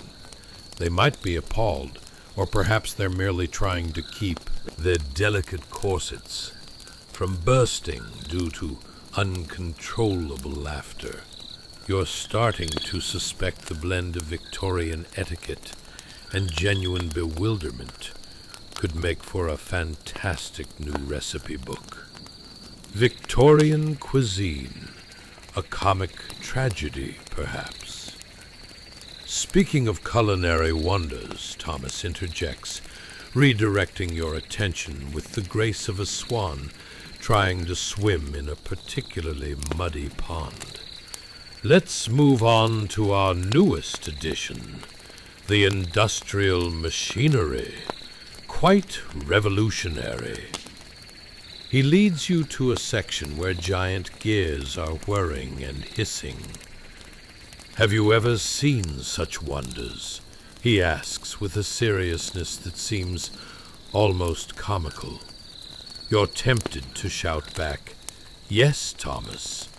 Every time I try to start my sewing machine, this is practically a family reunion." But you keep your chuckle internal as he whistles proudly, as if announcing the birth of a new species. These machines, clunky, hulking marvels of miscalculation. They appear to be part spider, part brick wall, with steam pluming out in every direction like an irritable dragon that has forgotten how to keep its fire to itself. You can almost hear them groaning as they work, each hiss sounding like a disgruntled soul trying to survive Monday morning. Between the butterflies and the bewildering machinery, you're starting to feel like you've fallen into an alternate reality, a version of Victorian life that's somehow more whimsical than you'd ever expected. And as you glance at the crowd, you can't help but consider the sheer absurdity of it all. A gathering of well-dressed folks, oohing and eyeing over butterflies, while behind them, a man appears to be caught in an epic battle of wills, with a gargantuan cogwheel that does not seem particularly cooperative. Are you not just enthralled? Thomas persists, his eyes glimmering with the fervor of a man who clearly believes in the transformative power of gears and glass. Enthralled might be a strong word, more like mildly interested, you consider saying as you try to balance your fascination with the need for a light snack. A piece of bread, perhaps, or something infinitely more Victorian, like a potted plant dressed up as a pâté. Or maybe just an overwhelmed sigh will suffice. And yet, as absurd as it all seems, you can't help but feel a ticket to history unfolding beneath your feet. Here you are, wandering around an industrial fair, surrounded by the weight of history and hilarity, only to realize that despite the chaos, it's a lovely distraction from the stiff expectations of your very own Victorian courtship game. A comedic carnival of concerns, where all you want is to chat up lovely Ella Lanina, without worrying about your laundry, or Aunt Caroline lurking in the shadows like a fashion police officer. With each step you take, you're simply one of the curious souls lost in this magnificent mishmash of innovation, aesthetics, and culinary calamities. Somewhere below the dazzling dome, where unforgettable memories might flutter by on the wings of kaleidoscopic chaos. Just don't forget to dodge that cucumber juicer on your way out. You never know when it might want to engage you in lunchtime conversation. It's clear that the Crystal Palace is not just a venue, it's a microcosm of Victorian wonder. As you whirl from exhibit to exhibit, you can't shake the feeling that this is merely an elaborate setup for something hilariously unpredictable about to happen. Buckle up, dear listener. The adventure is only just beginning. Chapter 15. An Unexpected Proposal and the Perils of Scones. Ah, the pleasant hum of afternoon tea in Aunt Caroline's cozy drawing room. Imagine it, floral wallpaper that could make even wallpaper envy blush, draped in hues of lavender and cream, while afternoon sunlight creeps through the lace curtains, creating a soft glow that's ideal for a particularly posh Instagram filter. If only Instagram existed. Which it does not, because, alas, it's the middle of the 19th century. You find yourself lounging in a plush chair that feels like it would be more at home in an aristocrat's throne room than it does in Aunt Caroline's modest abode. The furniture, of course, boasts a level of comfort that Victorian engineering deemed acceptable, which is to say, it's a marvel of awkward angles and suspiciously cushioned armrests that are likely filled with ostrich feathers. As you sip tea, an audaciously strong blend that could probably wake a hibernating bear, Aunt Caroline is engrossed, perhaps too engrossed in her own scone, which looks more like a small, perfectly shaped boulder. Seriously, who could possibly consume that dry little monster?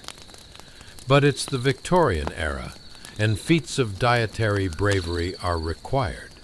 One must keep up appearances, after all.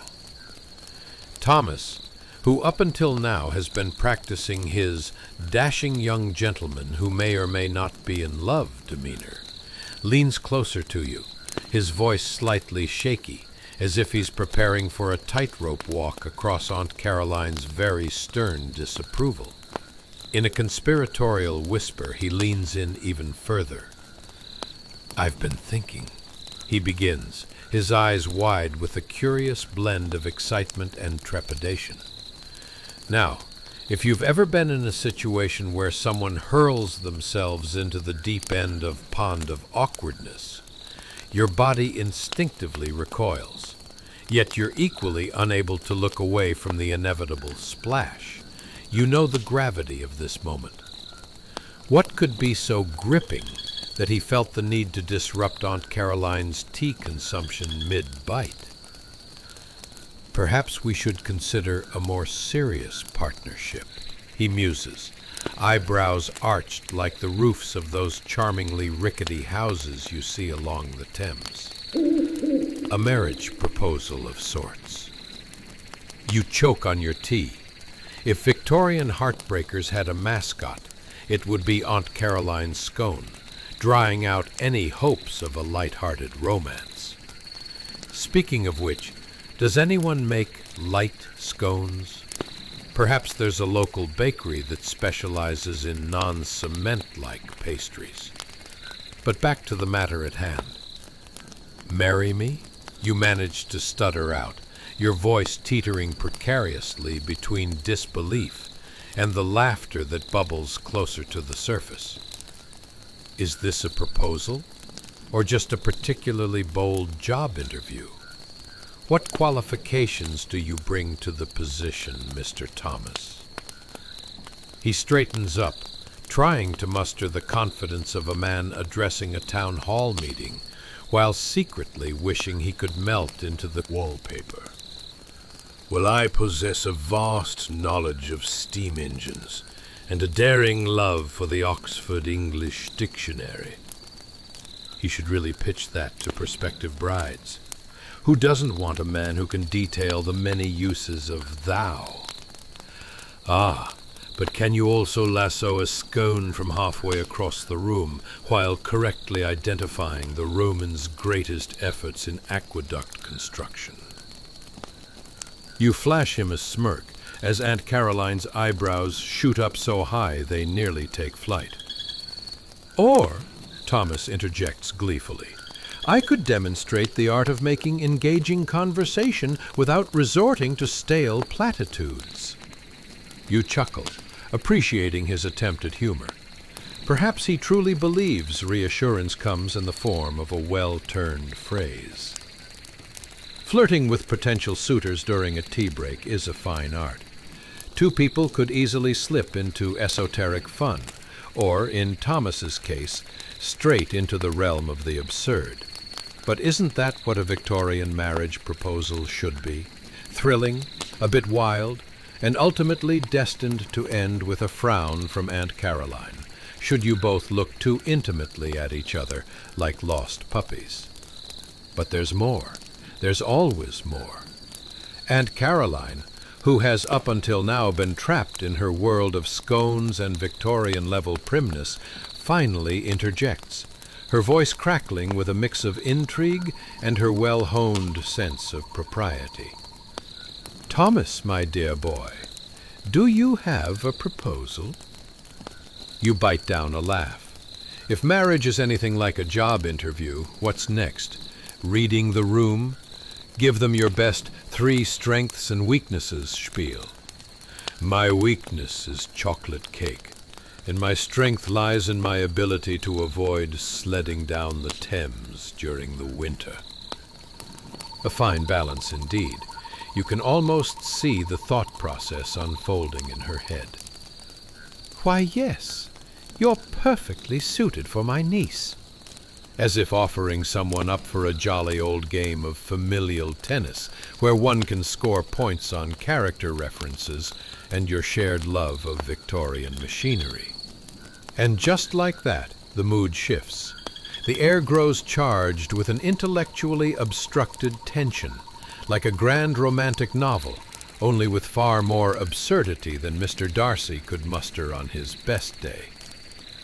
Words begin to tumble out, not just from Thomas, but even Aunt Caroline, who seems to elevate her role from mere spectator to eager matchmaker in a matter of milliseconds.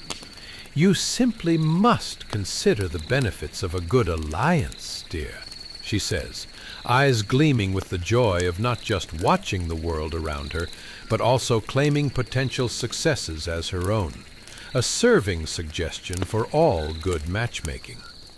And again, your thoughts wander to the scone, as you envision Thomas rallying to impress against the tyranny of Aunt Caroline's baking standards, armed only with a good heart and a hope that the pastry hasn't set like cement before him.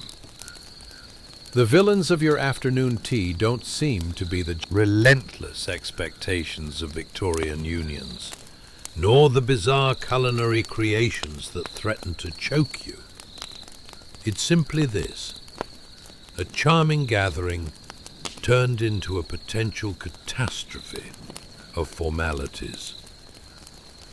So, lulled into this most amusing scenario, you sit back, tea in hand, heart in a whirl, while battling the oppressive weight of Aunt Caroline's unsinkable enthusiasm. Who would have thought that amidst the porcelain, plush chairs and reassurance of a certain partnership, a proposal saga could also resemble a well-planned comic opera? Indeed, the universe has a way of delivering humor even amidst the heaviest proposals. After all, if Victorian marriages are anything like job interviews, to succeed, one must learn to feast on scones and endure the wildest levels of social expectations, all while wearing the kind of coat designed to announce loudly that one is seriously considering their life choices. Delightful, isn't it? Chapter 16. Thunder, Proposals, and the Great Victorian Job Interview. Hey guys, welcome back to the cozy chaos that is mildly interesting history for sleep. Tonight, we'll delve into a thunderstorm so dramatic that it makes your indoor plumbing disputes look like a tea party. Yes, that's right. We're tackling emotionally charged proposals under rollicking thunder, Victorian marriage as a whole, and perhaps most humorously, the unofficial job interview format of the era. Imagine it. Rain so heavy it practically sends messages of "you will be very, very wet" to anyone foolish enough to step outside. The windows rattle as if they're auditioning for a role in the town's next ghost story. Dim the lights, settle in, and prepare to have your mind whimsy-washed. But wait, before you drift off into sleep or thoughts of a more comfortable existence, let's ponder some truly essential Victorian questions. Ever wondered what it feels like to propose while a storm rages outside? Or what qualifications it takes to marry someone back in the day? Perhaps the real question is, who decides that the perfect bride comes with a solid understanding of knitting and the ability to bake a scone that doesn't resemble a small geological formation? Congratulations! You've just woken up in the year 1855, where proposals aren't just romantic gestures. They require strategic planning, a decent understanding of steam engines, and maybe even a scone or two turned into a missile base. It's a bustling Tuesday evening, and our friend Thomas is about to learn exactly how tense such encounters can be. The sky's fury rages on as Thomas barges through Aunt Caroline's creaky antique doors, late and flustered, carrying all the grace of a cat getting caught in a downpour. Thunder booms overhead, echoing his internal panic as he seeks her father, no less. Seriously, you can practically hear his thoughts screaming, "This is the worst time to attempt a proposal." As he crouches to compose himself, his mind flashes back to the parlor, the plush chairs, the ever-looming Aunt Caroline, and of course, the scones that could double as defensive weapons. The atmosphere crackles with the urgency of a situational comedy, where your likable protagonist bumbles his way into an unintended crisis. Let's just call it Victorian slapstick. Can you hear him? The low, serious murmur of voices floats from across the hall, and you strain to catch the undercurrent of urgent negotiation, like a scene directly from a poorly scripted melodrama. Let's hope they're not discussing his future as a potential son-in-law in terms of steamed vegetables, you muse. After all, Victorian marriage is less a romantic union and more a business venture cloaked in veils and lace. Alas for Thomas, this isn't just a romantic whimsy. He's navigating a world where a marriage proposal can feel eerily similar to a job interview, complete with a series of daunting requirements. Who expects a man to present a portfolio just to win the approval of a future father-in-law, you wonder? Did he bring his references? You joke internally. Surely someone can vouch for his scone-slinging abilities.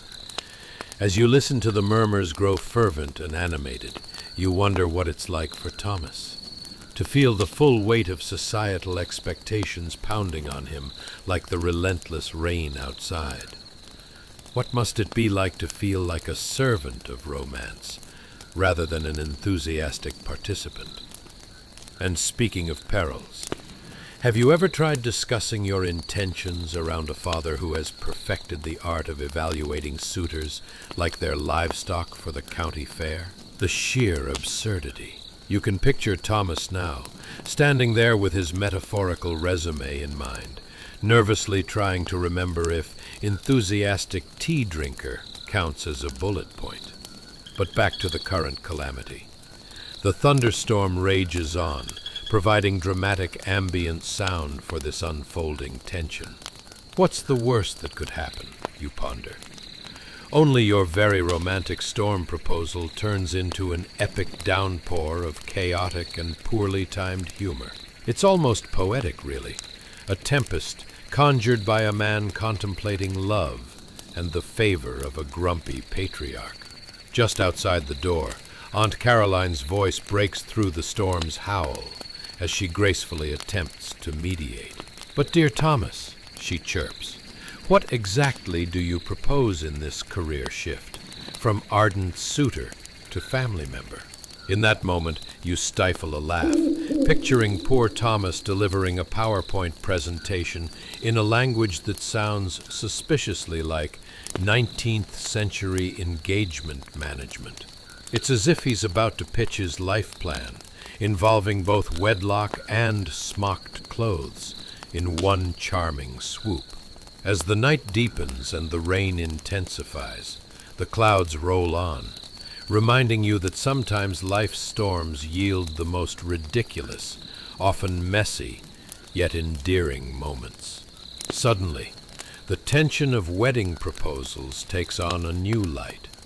This is merely a theatrical production, a carefully choreographed dance between the absurdity of expectations and the human heart's unfashionable instinct to seize love, despite turbulent environments.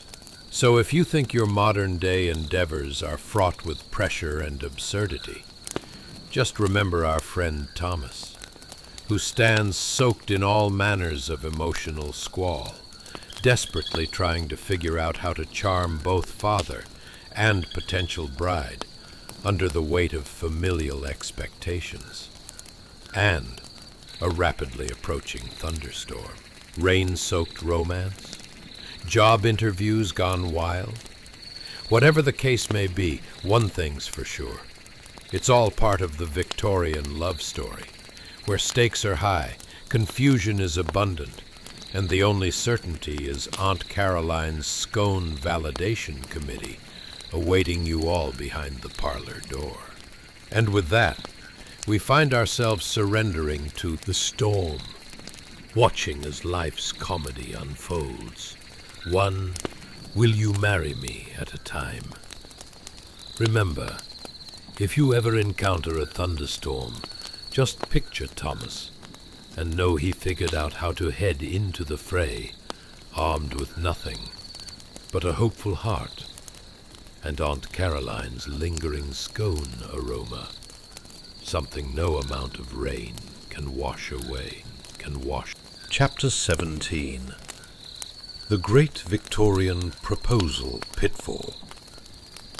Hey guys, welcome back to the cozy chaos that is mildly interesting history for sleep. Tonight, we're about to wade deeper into the soggy drama of 1855, where marriage proposals weren't just butterflies and roses, but rather an awkward dance at a family gathering where everyone forgot the lyrics. Picture it. The rain outside is falling faster than your chances of successfully navigating a Victorian romance without tripping over your own sense of decorum. Tonight, we're tackling why your Victorian marriage was like an intense job interview. And let's be real, who wouldn't want to answer the question, "What is your greatest weakness?" while desperately trying to propose? It's like trying to convince your cat to take a bath. Spoiler, it won't end well. So, if you're ready to dive into a wacky world where romance requires not only affection, but multiple qualifications, dim the lights, put on a fan, and snuggle up under your comfiest quilt. Just remember, if you cannot find your partner's resume hidden within your Victorian trunk, you might want to rethink that marriage proposal. Now, ponder this. Have you ever been so nervous that you accidentally spilled tea all over yourself when it was actually served cold? Or wondered if your cooking skills could also serve as a basic survival technique in a dystopian future? Would you be prepared to impress your future in-laws with your mediocre pie crust skills on the first meeting? What if they asked you to demonstrate as part of this job application process? And finally, who deemed massive embarrassment as a romantic initiation rite? Congratulations, you've just woken up in 1855, where proposals come with a CV, a blood test, and a healthy dose of familial expectations. Now, let's set the scene. The storm outside sounds like a percussion ensemble with a tin roof, the kind that leaves you wondering if it's raining or if someone decided to hold a rooftop wrestling match.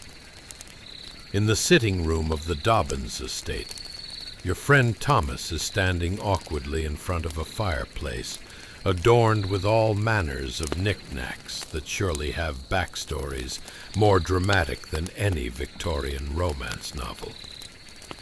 The ambiance is thick with tension, much like a poorly baked soufflé. You can almost hear the fabric rustling as Aunt Caroline eyes the poor lad like a hawk watching a particularly uncoordinated field mouse. She hovers nearby to lend her unsolicited opinions on how not to propose.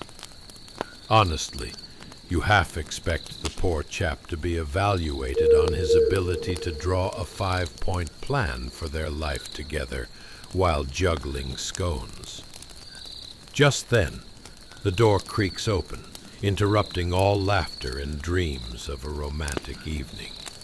In strides her father, looking both triumphant and mildly confused, like a man who just found out his trousers were on inside out during a public speech.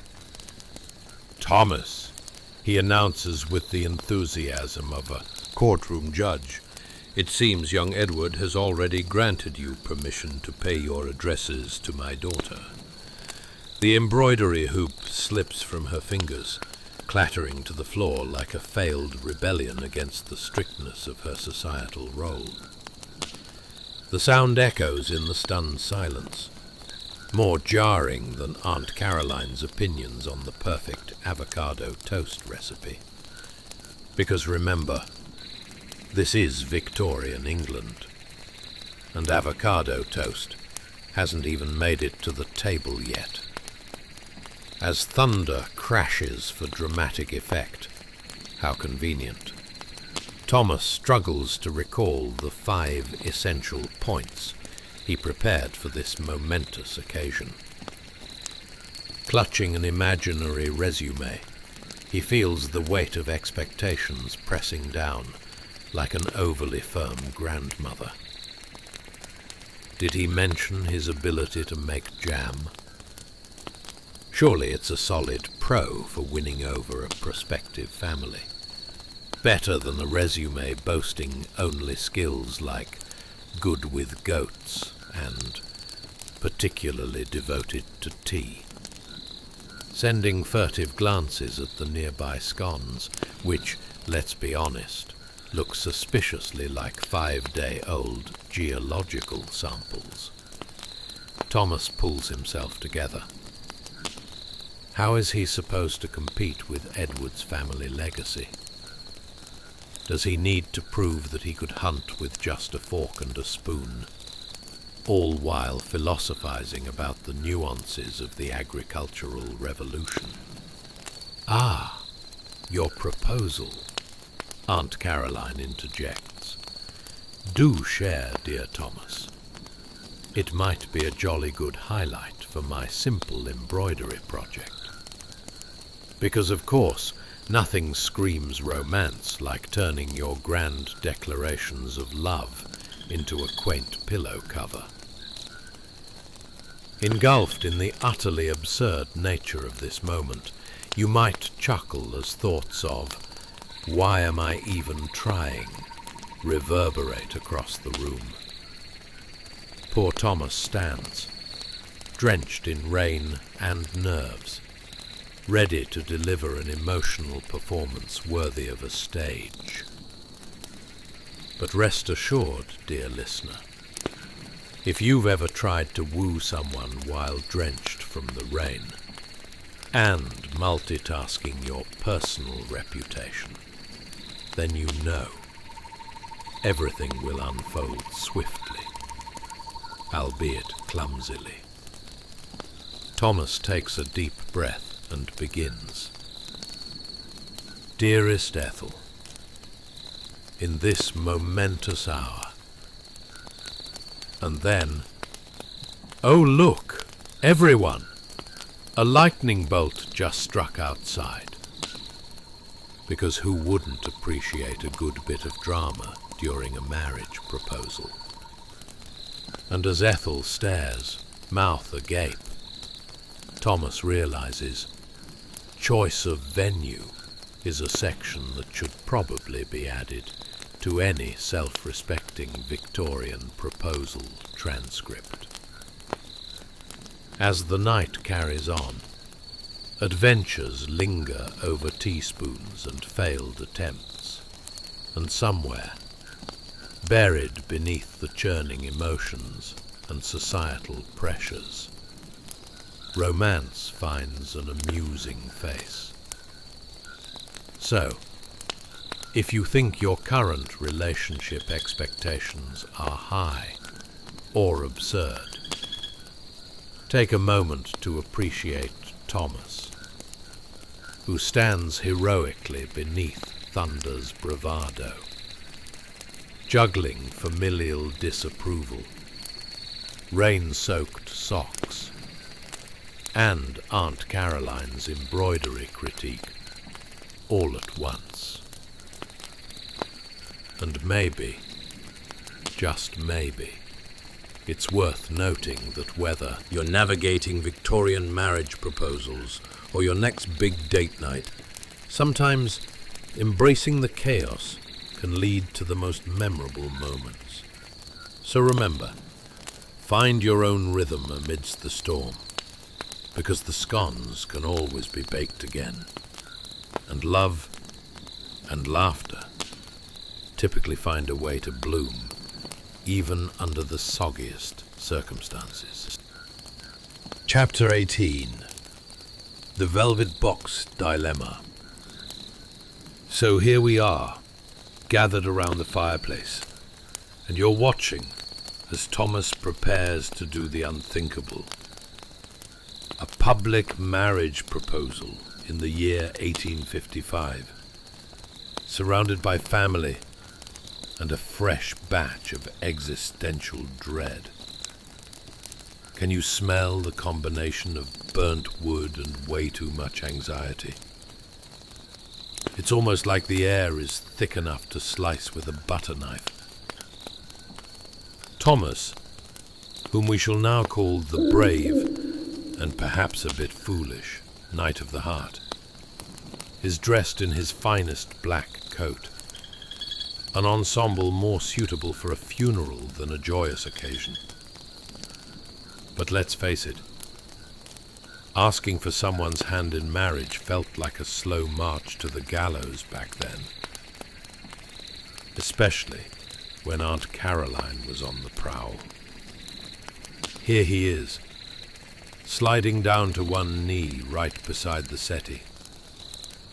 Yes, they called it a settee, you might murmur with a chuckle, imagining a furniture piece more uncomfortable than a ride on a rickety cart over cobblestones.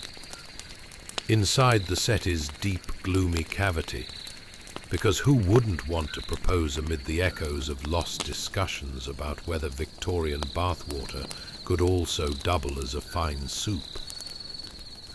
He reveals a velvet box, resplendent, like a glimmering trophy for mediocre life choices. Now, let's ponder for a moment. What would compel a man to commit to a proposal in front of an audience that could rival an episode of The Real Housewives? Do you think he practiced his lines in front of a mirror? Ethel, my dearest, your embroidered samplers bring me great joy. Or perhaps, shall I compare thee to a fine bowl of porridge? You both have that delightful creaminess. And wouldn't it be hilarious if instead of a ring, he accidentally pulled out a wax seal? Or, heaven forbid, Aunt Caroline's old mauve glove from the box? But I digress. As Thomas kneels, he can't help but wonder, does he need a complicated line of reasoning for his choice of gemstone as well? People back then believed a diamond symbolized strength and fidelity.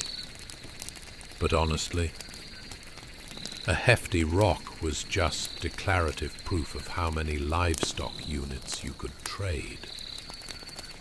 In the minds of many fathers, that summa cum laude 3 generations deep wealth was substantially more attractive than an innovative proposal at the local produce market. Dearest Ethel, he begins, and you can hear him trip over the words like a toddler learning to walk on spaghetti. Will you... What's he going to say? Will you officially make my life a continuous job interview where I'm expected to show up on time? As the tension builds, you can practically taste Ethel's anticipation. And you have to wonder, did she expect a grandiose performance? That she'd swoon and faint into a veil of dramatic flair? Or would she simply mutter something along the lines of, "Oh, is that what this is about? Wasn't sure if you were auditioning for the next local melodrama." Just then, Ethel's gaze shifts from Thomas to the ring, and you can almost hear a collective gasp ripple through the room, like a poorly executed synchronized swimming routine. A modest diamond and pearl ring? Why, Thomas, did you hit the jewelry shop as they were closing for the day? And as he fidgets awkwardly, one can't help but chuckle.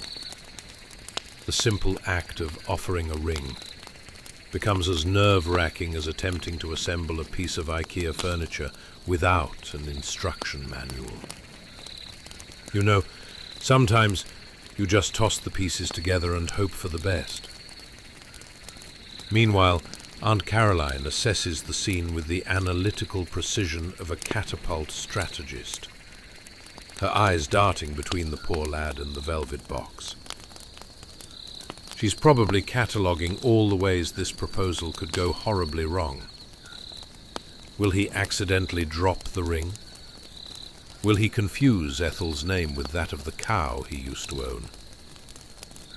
The night air is filled with unspoken judgments. But you also notice the comical side of it all. Considering all the works of Austen and the dramas of Shakespeare, haven't they taught us that love should come with a solid on-stage performance? The moment lingers awkwardly, like a waiter hesitant to take your order while you debate whether you want still water or sparkling. Thomas, dear, you can hear him think. If you just drop the ring during the most pivotal moment of your life, you may remind Ethel of her childhood fear of clowns, and that won't be good for your future. As Ethel's hand reaches towards the ring, the whole room seems to collectively hold its breath, as if someone were about to relinquish the ultimate secret that could change history itself. Will she say yes? Or will she suddenly declare that she has a secret life as a professional tap dancer in London? A burst of laughter escapes you as you ponder this absurd version of romance. After all, the ring may signify a lifelong partnership, but the real truth is that every proposal should come with its own set of unexpected shenanigans. Who needs a reality show when you can witness a Victorian marriage proposal with both pearls and peppering of existential chaos? In the end, love in 1855 involved a fair bit of comedy, and let's be honest, a planner's endless checklist. Do I bring chocolates? Do I need a wild speech? Should I have practiced on my pet gerbil instead? And sometimes, just sometimes, navigating through the earnest absurdity of love creates the most humour-soaked memories that last longer than the uneaten scones left in the corner of the sitting room. With love's unpredictability showcasing itself, the weight of the velvet box in Thomas's hand becomes almost secondary to the truth that romance isn't always about perfection. Sometimes it's just about wearing your best black coat, hoping for the best, and embracing companionship in the delightful mess that life inevitably throws your way. Ah, Victorian love. It's like trying to dance in a corset. Beautiful in theory, but you're likely to get stuck in a wobble at some point. Chapter 19. the proposal, and the precarious pile of expectations. Let's talk about commitment. Not the kind you might have after binge-watching a series for the 7th time in a row, but the life-altering, slightly terrifying kind.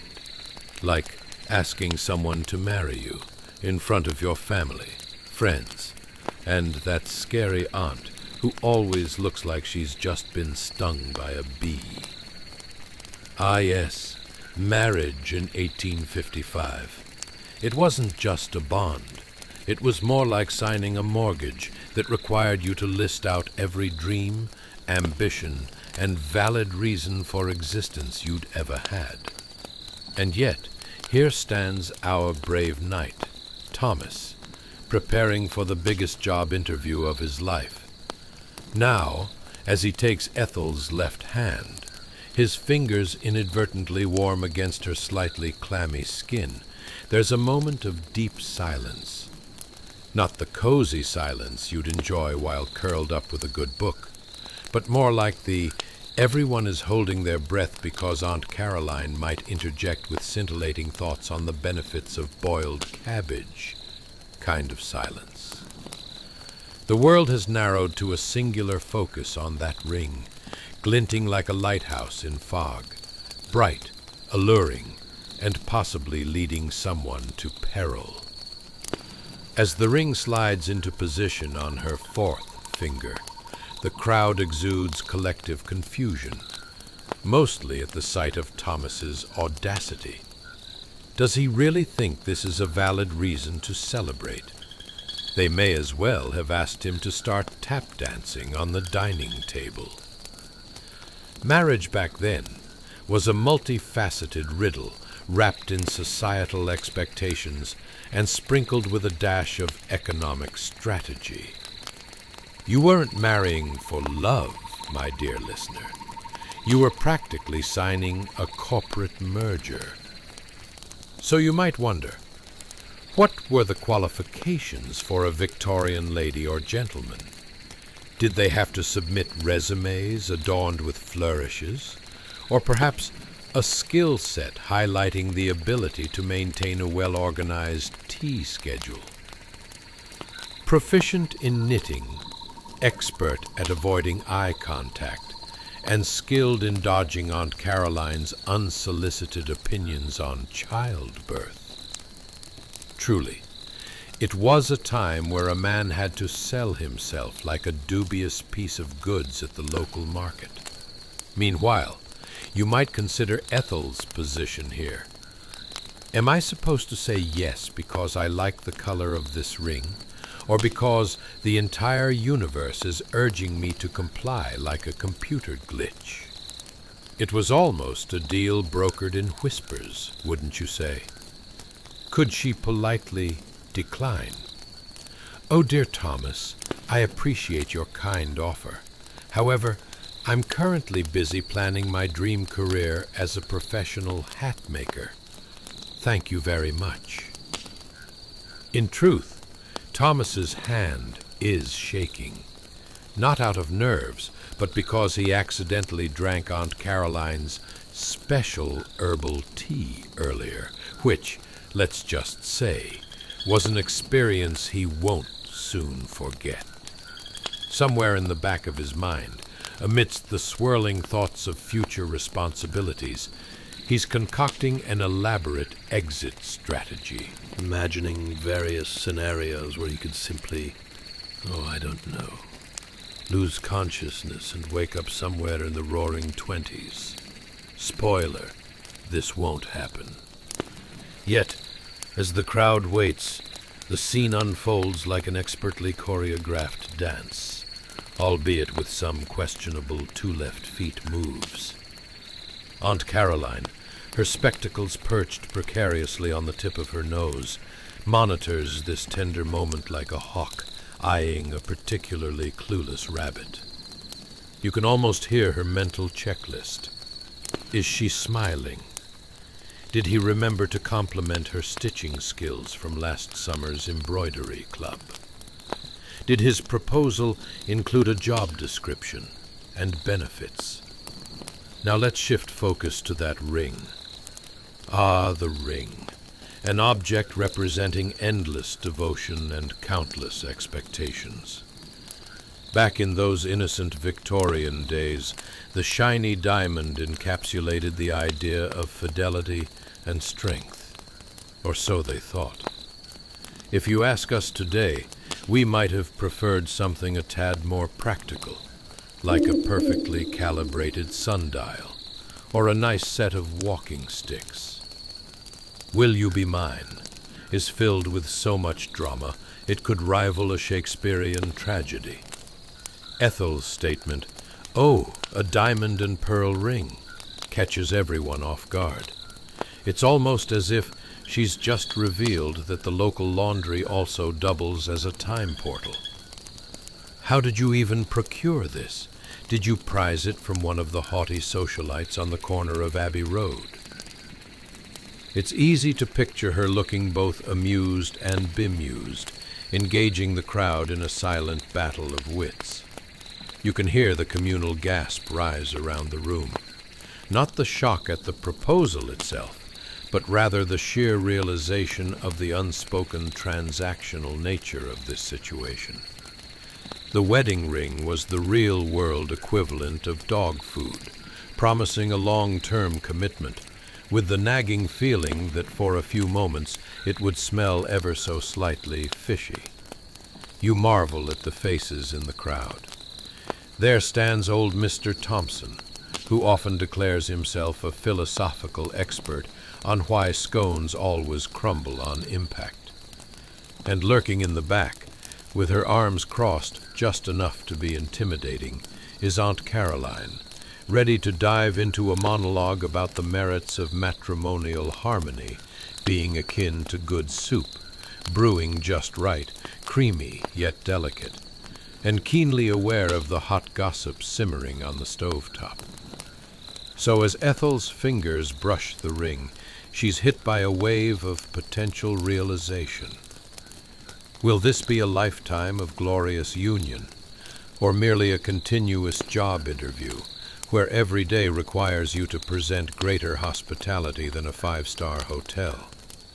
The stakes have never been this high, or absurd.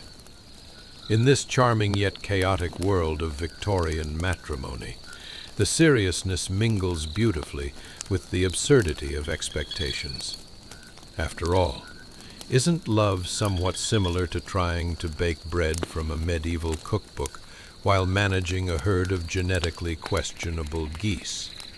It's messy. It requires patience, and, if you're savvy, a good sense of humor about the whole endeavor, preferably paired with a side of crumbling scones. And there we have it. The saga unfolds like the tattered pages of an old book you can't resist reading, filled with hiccups, surprises, and a generous sprinkle of historical hilarity. Because, in the end, while commitments were dangerous and relationships were shaped by the strangest of circumstances, nothing could quite prepare you for Ethel's most critical question.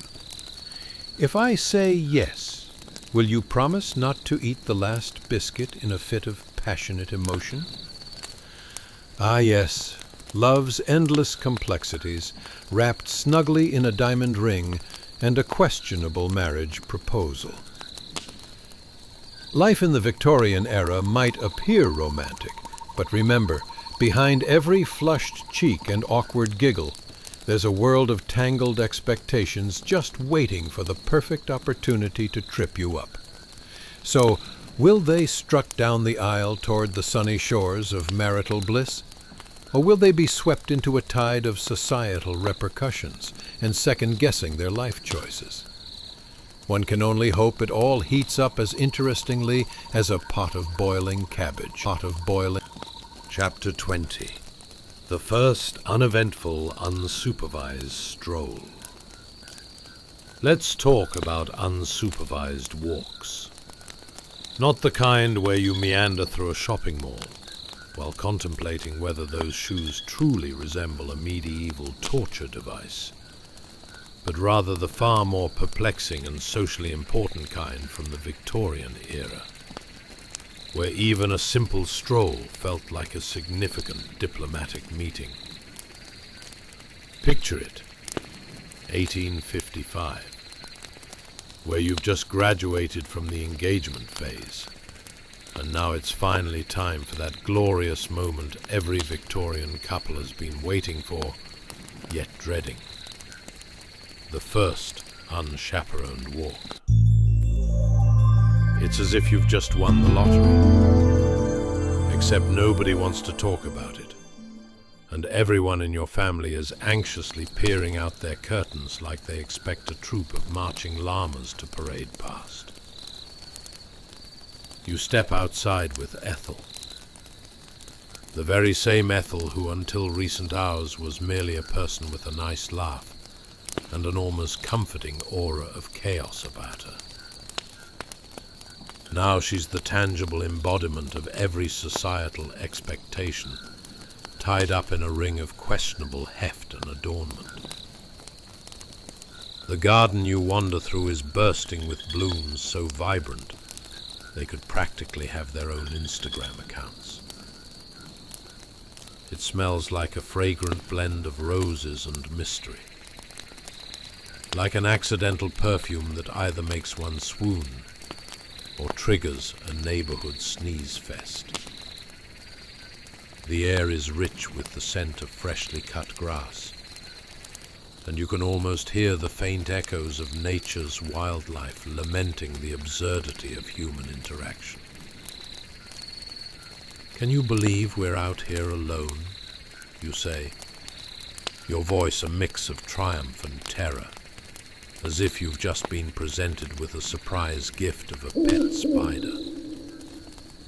"I know," Ethel replies, her eyes wide with excitement, though slightly marred by the memory of Aunt Caroline's eyebrow-raising advice about ventures into unchaperoned realms.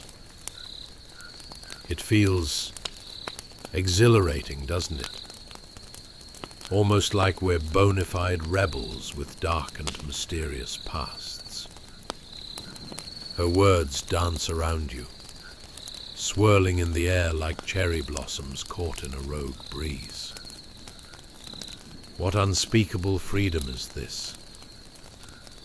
Until now, your every sentence was meticulously crafted, measured by the slightest flicker of judgment from the watching eye of society. Or worse, Aunt Caroline's flinty glare that could freeze the sun. Now you have the strange, unwarranted luxury to say exactly what comes to mind,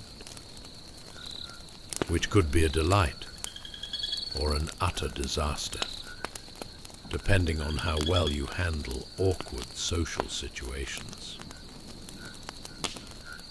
Do you think, you ponder, holding on to the edge of civility, that people in the 18th century went for walks and just talked about riveting topics like the prize carrot crop?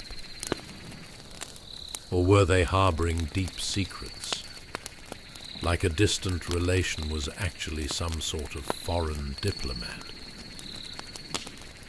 Ethel laughs, her joy cascading like the sound of tinkling bells. I bet all the gossipers were crushed under the weight of their bonnets, spilling the beans like an overcooked stew. Here you are, meandering along in a park that, for all its quaintness, seems to be draped in invisible expectations. There are perfectly manicured hedges, and the sun dapples through the branches like a Victorian artist's brush, creating an ethereal backdrop for your first voyage into free speech. You'd think this would be a moment of magic, and in a certain light it is. But come on, you're both gripped by the shadow of "what should we talk about?" looming over your heads like a rain cloud that's only interested in dousing the flame of spontaneity. Isn't it astonishing that back in the day, a line like "what's the weather like?" was actually considered worthwhile conversation, you muse. I mean, could you imagine engaging in such riveting discourse while hoping the man next door doesn't accidentally grow a potato as large as his ego? Ethel snorts, then quickly covers her mouth, glancing around as if to see if society's hawks are swooping down to scold her. I'm sure if we had asked them about their potato endeavors, they would have gone on for hours. Wasn't romance just the most potato-like endeavor of the age? All either party wanted was a good harvest. You chuckle, but then it hits you, not as a steal the biscuit from the tin moment, but more as a creeping realization that this metaphor could define not only your conversation, but your entire lives. As romantic partnerships go, yes, it was a tumultuous field of potato-like endeavors. How many relationships were the equivalent of uprooting an ignored tantrum of tubers, only to discover a long-lost heirloom of deeply concealed grievances? But alas, the moment of epiphany is cut short, as Ethel picks up a dainty flower and examines it. Not with the awe of a collector dating back to the botanical eras, but rather with a sense of gentle ludicrousness that makes you smile. What if flowers had feelings or dreams? Oh, how they must feel browsing through an existential crisis about their place in floral meaning. Quite the poetic jam. Perhaps they conspire to escape the flower pot. You giggle at the thought, imagining a riot of flowers competing to frolic down the street while evading the eyes of passers-by. As sunbeams flood your faces and the gentle breeze nudges at the edges of your attire, you realize just how much absurdity is packed into every little conversation. This isn't just a stroll. It's practically a delightful rebellion against society's constructs. The very act of walking is as audacious as striding into a potato-growing convention with a tiara and a well-fortified statement about abolishing agrarian expectations. Even as you tread carefully into the uncharted waters of unsupervised conversation, you wonder, will you do a good job at this social navigation? Or will the spectre of Aunt Caroline rise from the shadows to influence every whispered sentiment shared between you? In this microcosm of freedom, you find stories waiting to unfold, or perhaps just ridiculous musings floating down the stream of delicate tension like petals in a lake. So you stroll on, hearts warmed, minds racing against the backdrop of Victorian absurdity, and the unspoken realization that this journey, this audacious, unchaperoned walk, is merely the prologue to what will certainly become a humorous chapter in your lives. Chapter 21. The Art of Letter Writing, or Why Pigeons Missed Out on the Victorian Job Market. Congratulations! You've just slipped into the cozy confines of 1855, a year when letters weren't just a way to communicate. They were emotional fortresses. Imagine a time when your thoughts and feelings were carefully penned, not in sterile texts or fleeting social media posts, but in intricate cursive that could have been mistaken for a particularly enthusiastic pasta recipe. Yes, welcome to the world where your every sentiment was housed not in bytes, but in ink, thick, rich ink, that probably had more character than the people writing the letters. Let's talk about letters while we picture our dear Thomas, off on his travels, probably teetering between life-altering decisions about where to hang the portrait of the family cat he definitely forgot to mention in the seaside town's guest ledger. You sit in Kensington, pen in hand, a freshly lifted quill that feels almost as alive as your aspirations for a house that, in your wildest dreams, resembles more of a Pinterest board than a Victorian apartment squeezed between two mostly polite and mildly judgmental neighbors. Now, if you think your last text took too long to send, imagine the Victorian struggle of dialing up a love letter. You're under the house rules of Aunt Gertrude while trying to scribble down your feelings on the topic of, say, your newly acquired Turkish carpets, which were really the talk of the town. Carpets, letters, and perhaps an occasional cat photo. Where's the pigeon delivery service when you need it, right? Oh, sweet Thomas, with your strangely large aspirations, stands at the crossroads of society's skeptical scrutiny about what exactly you'll do with your life. And by you, I mean your love life. Each letter written to him becomes not just communication, but a meticulous job interview disguised as affection. Dear Thomas, you write, what a splendid day it is. Were I a bird, I would fly to the moon and back, or possibly to the bakery, where I hear they're serving delightful pastries that might just distract me from ever having to talk about our hypothetical future together. Every stroke of your quill turns your polite sentiments into unfiltered rants about the neighbors, while simultaneously navigating the minefield of, will Thomas still regard me as a potential wife if I tell him just how much I resent Aunt Gertrude's cat? Not only does writing serve as a comfort by allowing you to express your innermost musings without risking a panic attack in the presence of Aunt Gertie and her habit of severe eyebrow-raising, but it accumulates into a volume of secrets, family dramas, and a questionable number of sassy remarks about the state of the local pigeons. And let's face it, that's where the real comedy lies. Have you ever encountered such irritable creatures?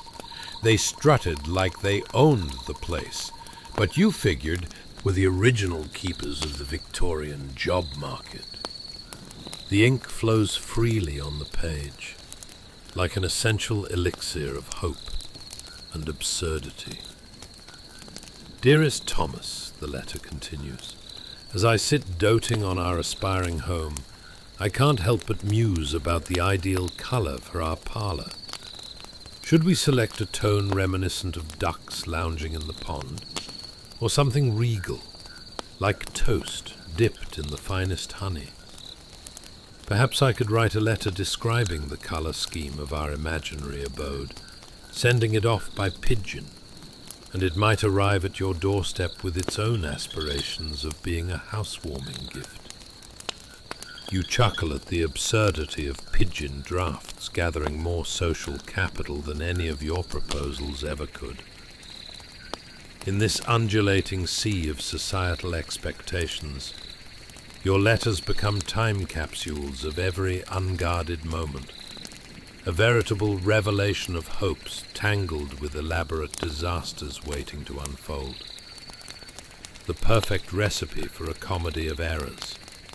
Wouldn't you agree? Now, take a moment to imagine the sheer chaos that must ensue when these heartfelt messages were read aloud. What if Thomas, dear creature that he is, took a step too far in his confounded interpretation? Did she mean ducks, or... the musings of a perplexed Victorian gentleman. He might ponder your ducks and honey vision, forever haunted by the tragic ambiguity of avian representations in love letters.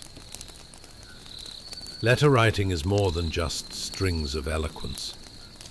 It's an art form, an opportunity to demonstrate your wisdom, your creativity, and most importantly, your ability to masterfully dodge Aunt Gertrude's nagging about how nice girls don't speak of ducks and honey. And as you scribble away, crafting these delightful missives. The prospect of your potential house in Kensington morphs into this sprawling bastion of joy and confusing decor. In the end, you carefully seal your letter, arguably more art than correspondence is, and send it off into the world with more anticipation than any screenplay in modern cinema. What vibes will Thomas pick up? How will he interpret your profound thoughts? Will he picture you as a visionary artist of the impossible, floating amid ducks and honey fabrics? And there it rests, your emotional fortifications layered like an elegantly applied Victorian pleat, awaiting Thomas to crack open and become the centerpiece of your roaming bond draped under Kensington's mystique. Who knew unrequited letters could carry such weight?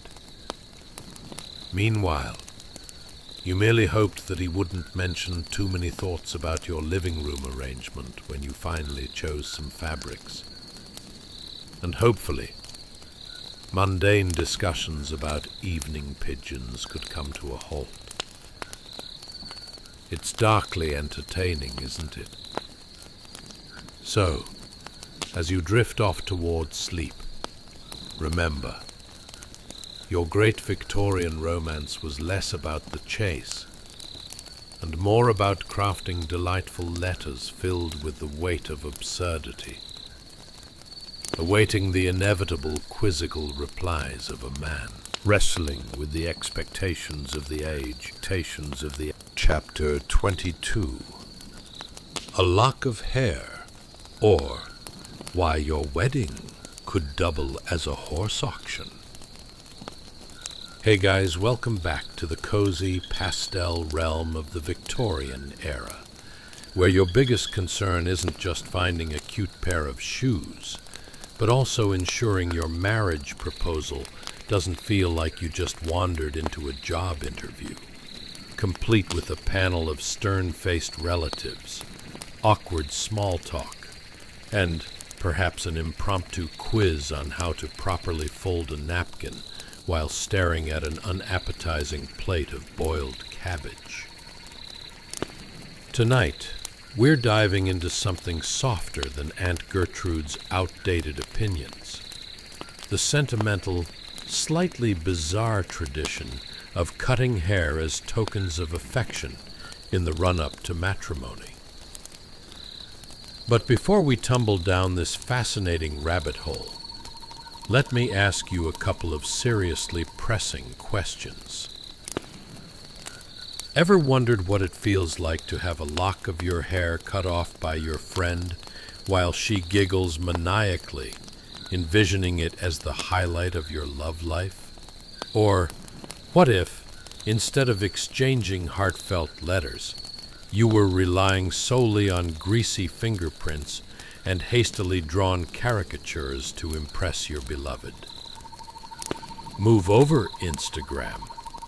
As you settle in for an interlude of quaint absurdity and mild discomfort, go ahead and adjust those cushions. Dim the lights to a level where you might mistake your living room for a smoky speakeasy, and let your fan blow cool, soothing dreams into your mostly cluttered head. Imagine you're cozied up in your Victorian parlor, the scent of tart plates filled with overly sweetened tea lingering in the air as you ponder the looming nuptials. Congratulations! You've just awakened in 1855, the year when marriages were treated like strategic corporate alliances and love was entirely optional. In this delightful little corner of history, people exchanged flowers, poetry, and, wait for it, a lock of hair as tokens of everlasting affection. Yes, we're absolutely serious, and no, you can't make this up. Nothing screams romance quite like a bundle of cut hair. So, let's chat about our protagonist, Elelonina, and her best friend Mary, who have their noses deep in the complicated ritual of wedding planning, akin to preparing a souffle with a result that could either elevate you to culinary greatness or plunge you into a cascade of chaotic egg disaster. With 2 weeks to go before the great day, they decided to partake in a custom that could only be described as both sweet and oddly reminiscent of a bizarre high school pledge to never cut your hair again until you've made it big. Like letting your hair define your future instead of sheer hard work. Imagine yourself in the elegantly cluttered parlor. Walls painted an ambitious shade of almost lavender. And in the air, if you squint hard enough, you might even catch a whiff of the faint aroma of hope sprinkled across meticulously layered bonnets. Mary giggles while wielding safety scissors like a seasoned hairdresser in a medieval salon. You stand there, perhaps feeling a tad bit like a bemused audience at an impromptu performance of How to Cut Hair in Your Spare Time, waiting to see how this melodrama unfolds. Why would anyone want to give away a precious piece of themselves, you ask? Picture this. Mary's romantic aspirations run wild, and she believes Elelonina's silky dark hair could be the ultimate good luck charm for Thomas. It's just like giving him a piece of my soul, Elelonina quips, sounding ridiculously profound, while leaning into the absurdity of it all. At the very least, it'll make for excellent conversation at the next dinner party. Now, let's fast forward to the dramatic moment where the hare, potentially more sentient than the average cat, rests in Mary's determined hand, poised to be wrapped delicately in tissue paper for Thomas. Have you ever felt like a moment was being blown completely out of proportion? Image Thomas, possibly returning from his noble quest, read grocery shopping, stumbles upon this bizarre token, contemplating why his future bride is gifting him what looks like a pet's unfortunate haircut. Talk about setting the stage for awkward conversations later. It's a height of Victorian humor. My dearest Thomas, don't mind the lock of hair pretending to be a sentimental gift. It actually comes from a mutual friend who, by the way, is equally overzealous in her enthusiasm for our romance. Did you know she once thought polishing her silverware was a sign of her committed coupledom? One can only imagine the look on his face upon receiving such a peculiar offering. Simultaneously flattered and slightly concerned if the lock of hair might suddenly sprout legs and dance away. But fear not. There's more at play here than simple tomfoolery. This charming hair-cutting ritual symbolizes connections far less conventional than what you'd find at your modern-day get-to-know-your-potential in-laws dinner, where you awkwardly chew your food while trying to dodge questions about your plans for the next decade.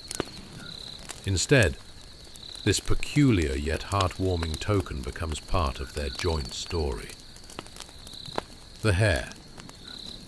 Forever a part of us, and definitely not the result of a questionable stationary choice. All the while, laughter lingers like a warm, sweet fragrance swirling through the parlor, as Elelonina and Mary bask in the delightful absurdity of their traditions. Who would have thought that a mundane act of cutting hair could morph into a monument of hope, life, and that forward-looking optimism we all seek, even if the hair itself ultimately doesn't replicate in waves of romantic brilliance or happiness. So, dear listener, As your eyelids grow heavy and the tranquility of time envelops you like a Victorian blanket, likely full of mysterious stains. Remember this whimsical tale of a lock of hair, poised to spark passions, and perhaps ignite eye rolls for generations to come. Who knows? Maybe your next loving gesture, which won't involve hair, could very well change the course of your life, or at the very least, provide a hearty chuckle during the next dinner party. Sleep well, dream wildly, but maybe leave the hair cutting to the experts. Chapter 23. When weddings were job interviews, or how to avoid your in-laws with style. Hey guys, welcome back to the delightfully snug and slightly absurd world of the Victorian era. Tonight, we're rolling up our sleeves and diving into the marshmallow fluff of matrimonial traditions, filled with love, lace, and a sprinkle of mild chaos. Picture this: a wedding ceremony that feels more like an intense job interview, complete with a panel of skeptical in-laws critiquing everything from your beautiful vows to your ability to boil the perfect potato. Before you plunge into this enchanting tale, may I ask, have you ever felt the paralyzing anxiety of meeting a future spouse's family, almost as terrifying as a surprise pop quiz on the history of potato farming?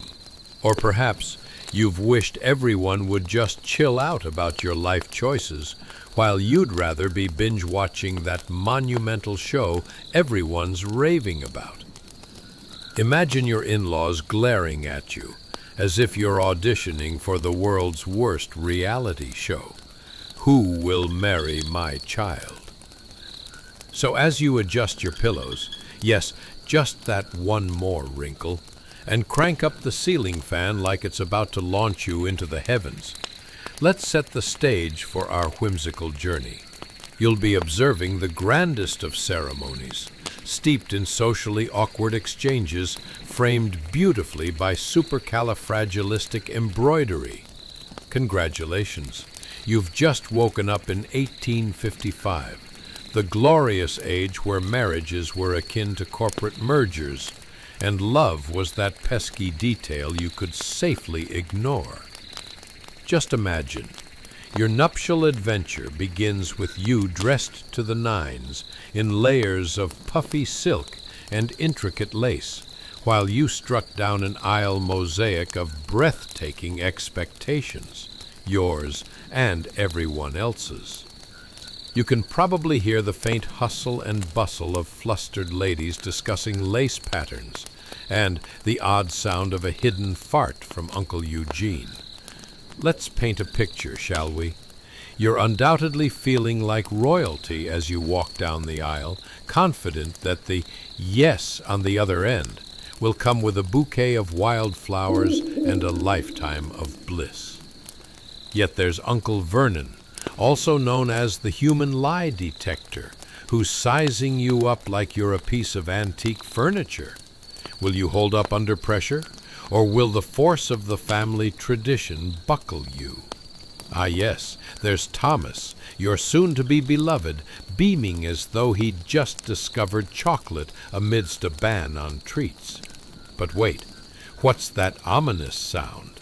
Yep, that's your future in-laws chuckling, debating whether your decision to wear white is a sign of purity or just a dreadful fashion mistake left over from last summer's formal wear disaster. You'd think weddings were simply a gathering of enthusiastic attendees, but no. It's like a charity auction where, instead of priceless art, you're bidding for approval, and the celebration of love becomes secondary to the guest list feud over who secures the most flour tortillas for their personal taco night delight. Now imagine this, as you giggle nervously, posing for the obligatory wedding photographs, your smile is plastered on like an unfortunate house painter accidentally mishandling the colors on a canvas.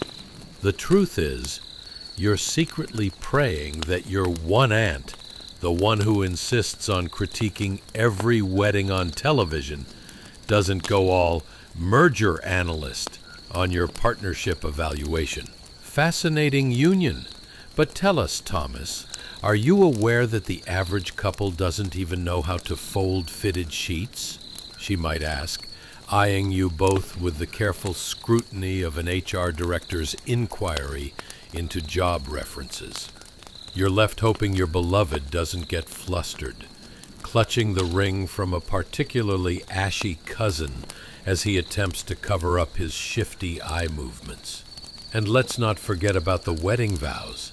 Ah yes, the time-honored tradition reminiscent of a poorly phrased cover letter aimed at convincing a panel that you indeed are the ideal candidate.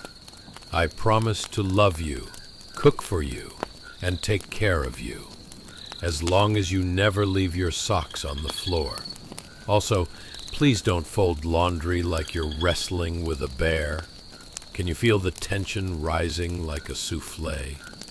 Who knew the art of love could sound like a corporate retreat gone rogue? Imagine the looks on the guests when they feel compelled to critique your vision of eternal togetherness.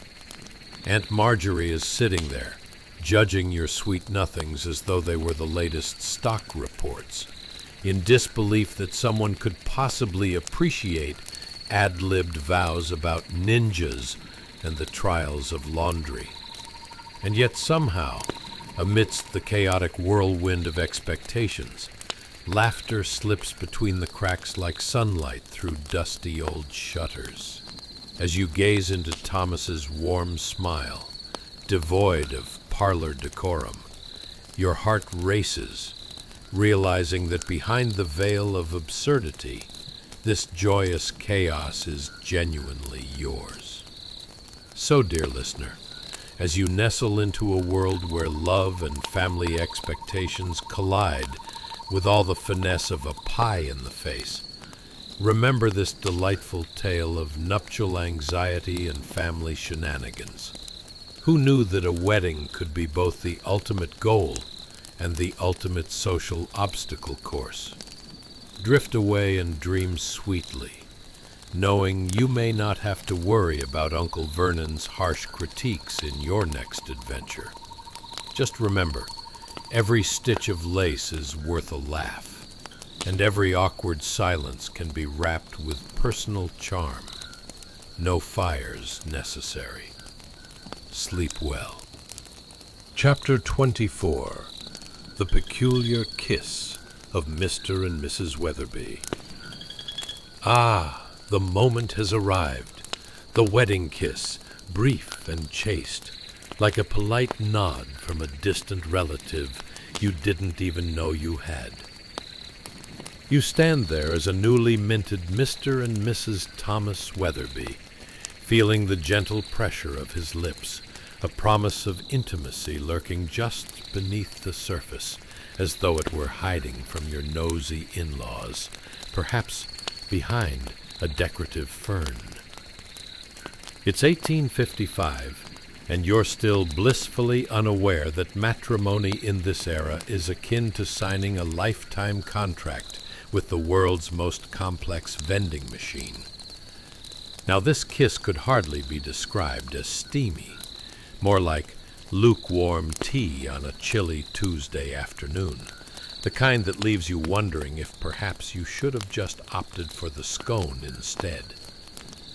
The spectators, those well-meaning relatives and friends, watch intently, probably gauging whether your kiss was ever so slightly too enthusiastic, perhaps disapprovingly whispering to each other about the scandalous length of, gasp, the engagement prior to the wedding. How dare you not follow the script? As you both pull away, you have to resist the urge to roll your eyes at Aunt Gertrude, who seems overly invested in whether or not your hand stayed on his shoulder long enough to be declared unseemly. Do you think sheer panic counts as charisma, you wonder? After all, the stakes are sky high, with your entire future hinging not just on love, but on whether or not Thomas knows how to remove stains from a waistcoat. Suddenly, a rush of cotton candy thoughts floats through your mind. You could almost hear the whispers of social expectations. Ah, they're married now. Will they fit into the acceptable upper middle class mold? Do they have enough linen napkins? Is the correctly fashioned candelabra on the dining room table a sign of impending success? It is enough to make one wish for a good old-fashioned panic attack instead of having to keep up appearances. Hold on a moment, though. Let's take a deeper dive into this newlywed bliss, or, shall we say, abyss. The life of married folks in the Victorian era isn't so much a romantic novel, but more akin to participating in a rather awkward game show called Survive Your New Life. Picture this. After the kiss is over and the well-wishing crowd begins to disperse, you find yourselves surrounded by the delightful remnants of two families merging together, likely with enough tension to light an entire town. Every day, you will encounter the fine art of how not to annoy your spouse, as laid out in well-thumbed pamphlets filled with overly serious illustrations of ideal household management. After all, genius homekeeping strategies were de rigueur for every lady, with instructions that, if followed to the letter, might help prevent a catastrophic Sunday dinner. You'll both spend countless evenings sipping tea and discussing vital subjects like the merits of embroidered antimacassars, an essential topic when you have a household to run. Oh, and speaking of running the household, did you know a Victorian marriage usually came with the expectation of children? Yes, children, those adorable miniature chaos agents who increasingly research the fine art of tantrums as they grow. So, Thomas, darling, you might ask, casually stirring your chamomile, how do you feel about living inside a permanently messy playroom? It's the kind of conversation that brings warmth to your heart, if only because you're both simultaneously scared of the prospect. As you go through the motions of married life, don't forget about sartorial splendor. The Victorian wardrobe paraphernalia is less fashion statement and more elaborate engineering project. Imagine buttoning a ridiculous number of fastenings while balancing a ginormous crinoline skirt. It's like trying to complete a Rubik's Cube while riding a unicycle. Surely you won't be judged for losing a finger or two along the way, right? Oh, and those awkward evenings spent with other couples engaged in the sport of deciphering facial expressions. Will they make a connection? Is it possible to like their friends and not become entangled in a lifelong competitive gardening rivalry? That's just the right amount of chaos you never knew you needed. As you snuggle into your maritally approved bed, inside a quaint chamber with flowery wallpaper that seems too cheerful for its own good, you might catch yourself giggling at the absurdity of your new life. Who knew one kiss would initiate a lifetime of muttering polite phrases while contemplating, "What do we want for dinner?" while standing in front of an empty icebox. So now, as the day's celebrations fade away into memory, and the warm glow of gaslights casts whimsical shadows upon the wall, remember that behind every quaint couple celebrating their matrimonial bliss, there's an unseen world filled with laughter, challenges, and the occasional pillow fight over whose turn it is to take out the rubbish. The adventure is just beginning. And who knows, in the grand scheme of things, what better way to commence a life together than with love, laughter, and a dash of mild domestic chaos. Settle in and let the whispers of history lull you into sweet slumber, where you too are living the wildly ridiculous life of Mr. and Mrs. Thomas Weatherby. Sleep well.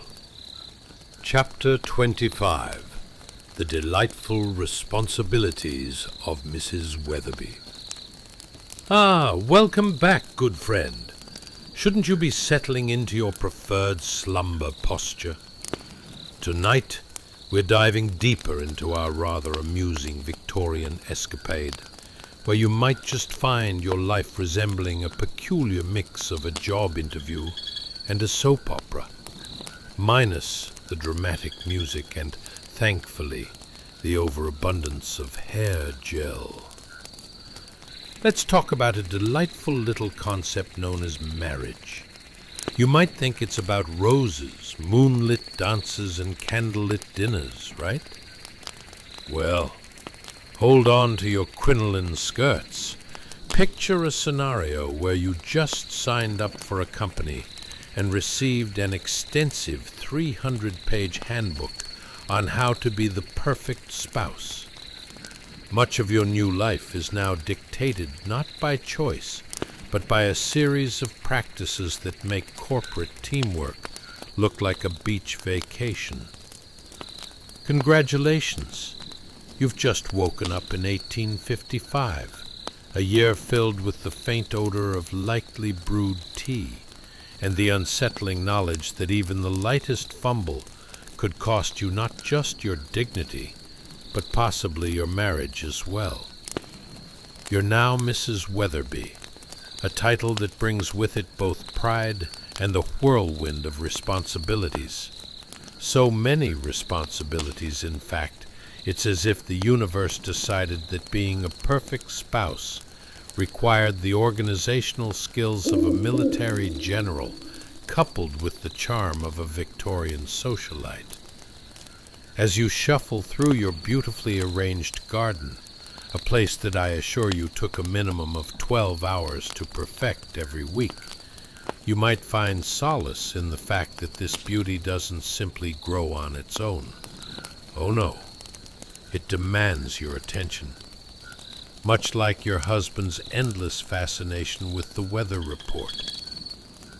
Are the roses thriving today, dear? He asks earnestly, bypassing a query into how your heart feels after that last conversation about the crumbling economy. Let's explore your daily activities, shall we? Morning begins not with a gentle stretch, but an epic saga of domestic life. First, there's the tea.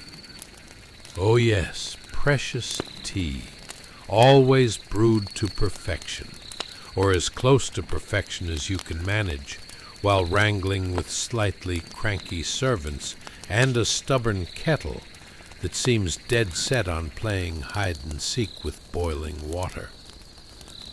Did you ever think the act of making tea would require as much vigilance as waiting for a lion to pounce? And while you're working up a fine arm workout with your teapot, don't forget the children. Those peppy little energy sources that surely draw their motivation from springs.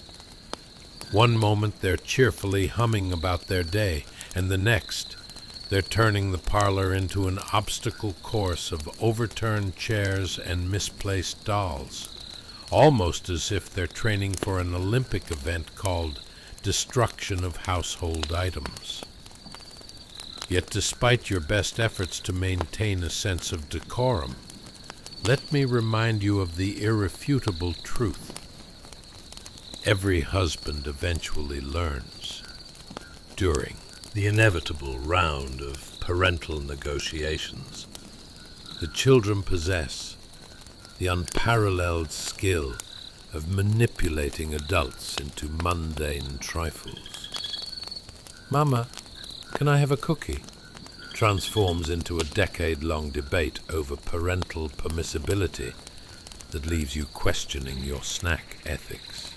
Speaking of ethics and responsibilities, sit back and ponder the perplexing realm of social duties. You find yourself catapulted into a world where garden parties, dinner invitations, and the evaluation of needlepoint skills are the Olympic events of your social calendar. Meeting with other wives means meticulously evaluating each other's needlework. Not because you genuinely care about the aesthetic allure of embroidered flowers, but as a strangely sophisticated means of determining who has the most admirable level of feminine refinement, despite the fact that everyone secretly vilifies their one cousin who's overly enthusiastic about macrame. But the pressure. Conversations are filled with polite remarks and backhanded compliments, so subtle even a magnifying glass couldn't find them. How lovely, dear. That dress is remarkably different, which translates to, what on earth possessed you to wear a potato sack? As you slip into the evening, feel free to reflect on the peculiarities of life as Mrs. Weatherby. Responder to your children's whims while keeping a straight face when one of them declares they want to wear a hat made of flowers at an important social gathering. But bear in mind, your husband will be looking to you to maintain an image of sophistication while battling back the urge to scream into an embroidered pillow. Remember, this isn't just life. It's a charming, albeit chaotic, series of responsibilities served with a side of absurdity. And finally, as the gas lamps flicker, casting delicate shadows across your carefully curated living room, much like that time you discovered a squirrel had nested in your hat, you can laugh at the fine absurdity of it all. Welcome to your new reality. Here, mundane tasks transform into grand adventures, and even while you're juggling endless responsibilities, you find yourself smiling. After all, living as Mrs. Weatherby isn't just about the perfect garden or fulfilling social expectations. It's about the laughter that threads through the chaos. Like a friendly ghost in a well-furnished parlor, drinking tea at midnight. So snuggle in and let the peaceful whispers of history lull you into a deep, cozy slumber. While your Victorian self may be busy with endless chores and charming little mishaps, here you are, with a delightful warping of time, drifting off and laughing all the way into the dream-filled night. Sweet dreams, sweet dream. And so, as we leave this curious little corner of the past behind, let's take a moment to breathe, slowly, and remember what we just lived through together. A world of lace and coal smoke, of stiff collars and even stiffer expectations, of breakfasts that tasted like punishment, and courtships that felt more like performance reviews than romance. Victorian life looked elegant from afar, all polished boots and polished manners. But beneath the ribbons, corsets, and tea etiquette, people were just people, trying, enduring, laughing where they could, hoping for small comforts in a world that didn't give them freely. They woke in cold rooms, wore clothing that pinched, smiled politely through doubt, fear, and the occasional emotional crisis caused by cabbage soup. And yet somehow they carried on. The resilience of ordinary souls, quietly doing the math of survival one day at a time. is one of history's great quiet triumphs. No battlefields, no crowns, just everyday courage, tucked into aprons and gloves, and the steady rhythm of tea kettles warming. Tonight, as you lie here in your warm bed with your soft pillow, your cozy blanket, and a thermostat that doesn't require coal, maybe let a little gratitude settle in. For central heating, for breathable clothing, for choosing love instead of interviewing for it, for the small modern comforts that those before us couldn't dream of. Let your breath fall slow and gentle. Let the day soften around you, and let sleep find you the way morning found Ella Lanana, quietly, patiently, with the promise that tomorrow is another chance to simply live. Good night, friend. Rest well. You made it through your day, just like they did.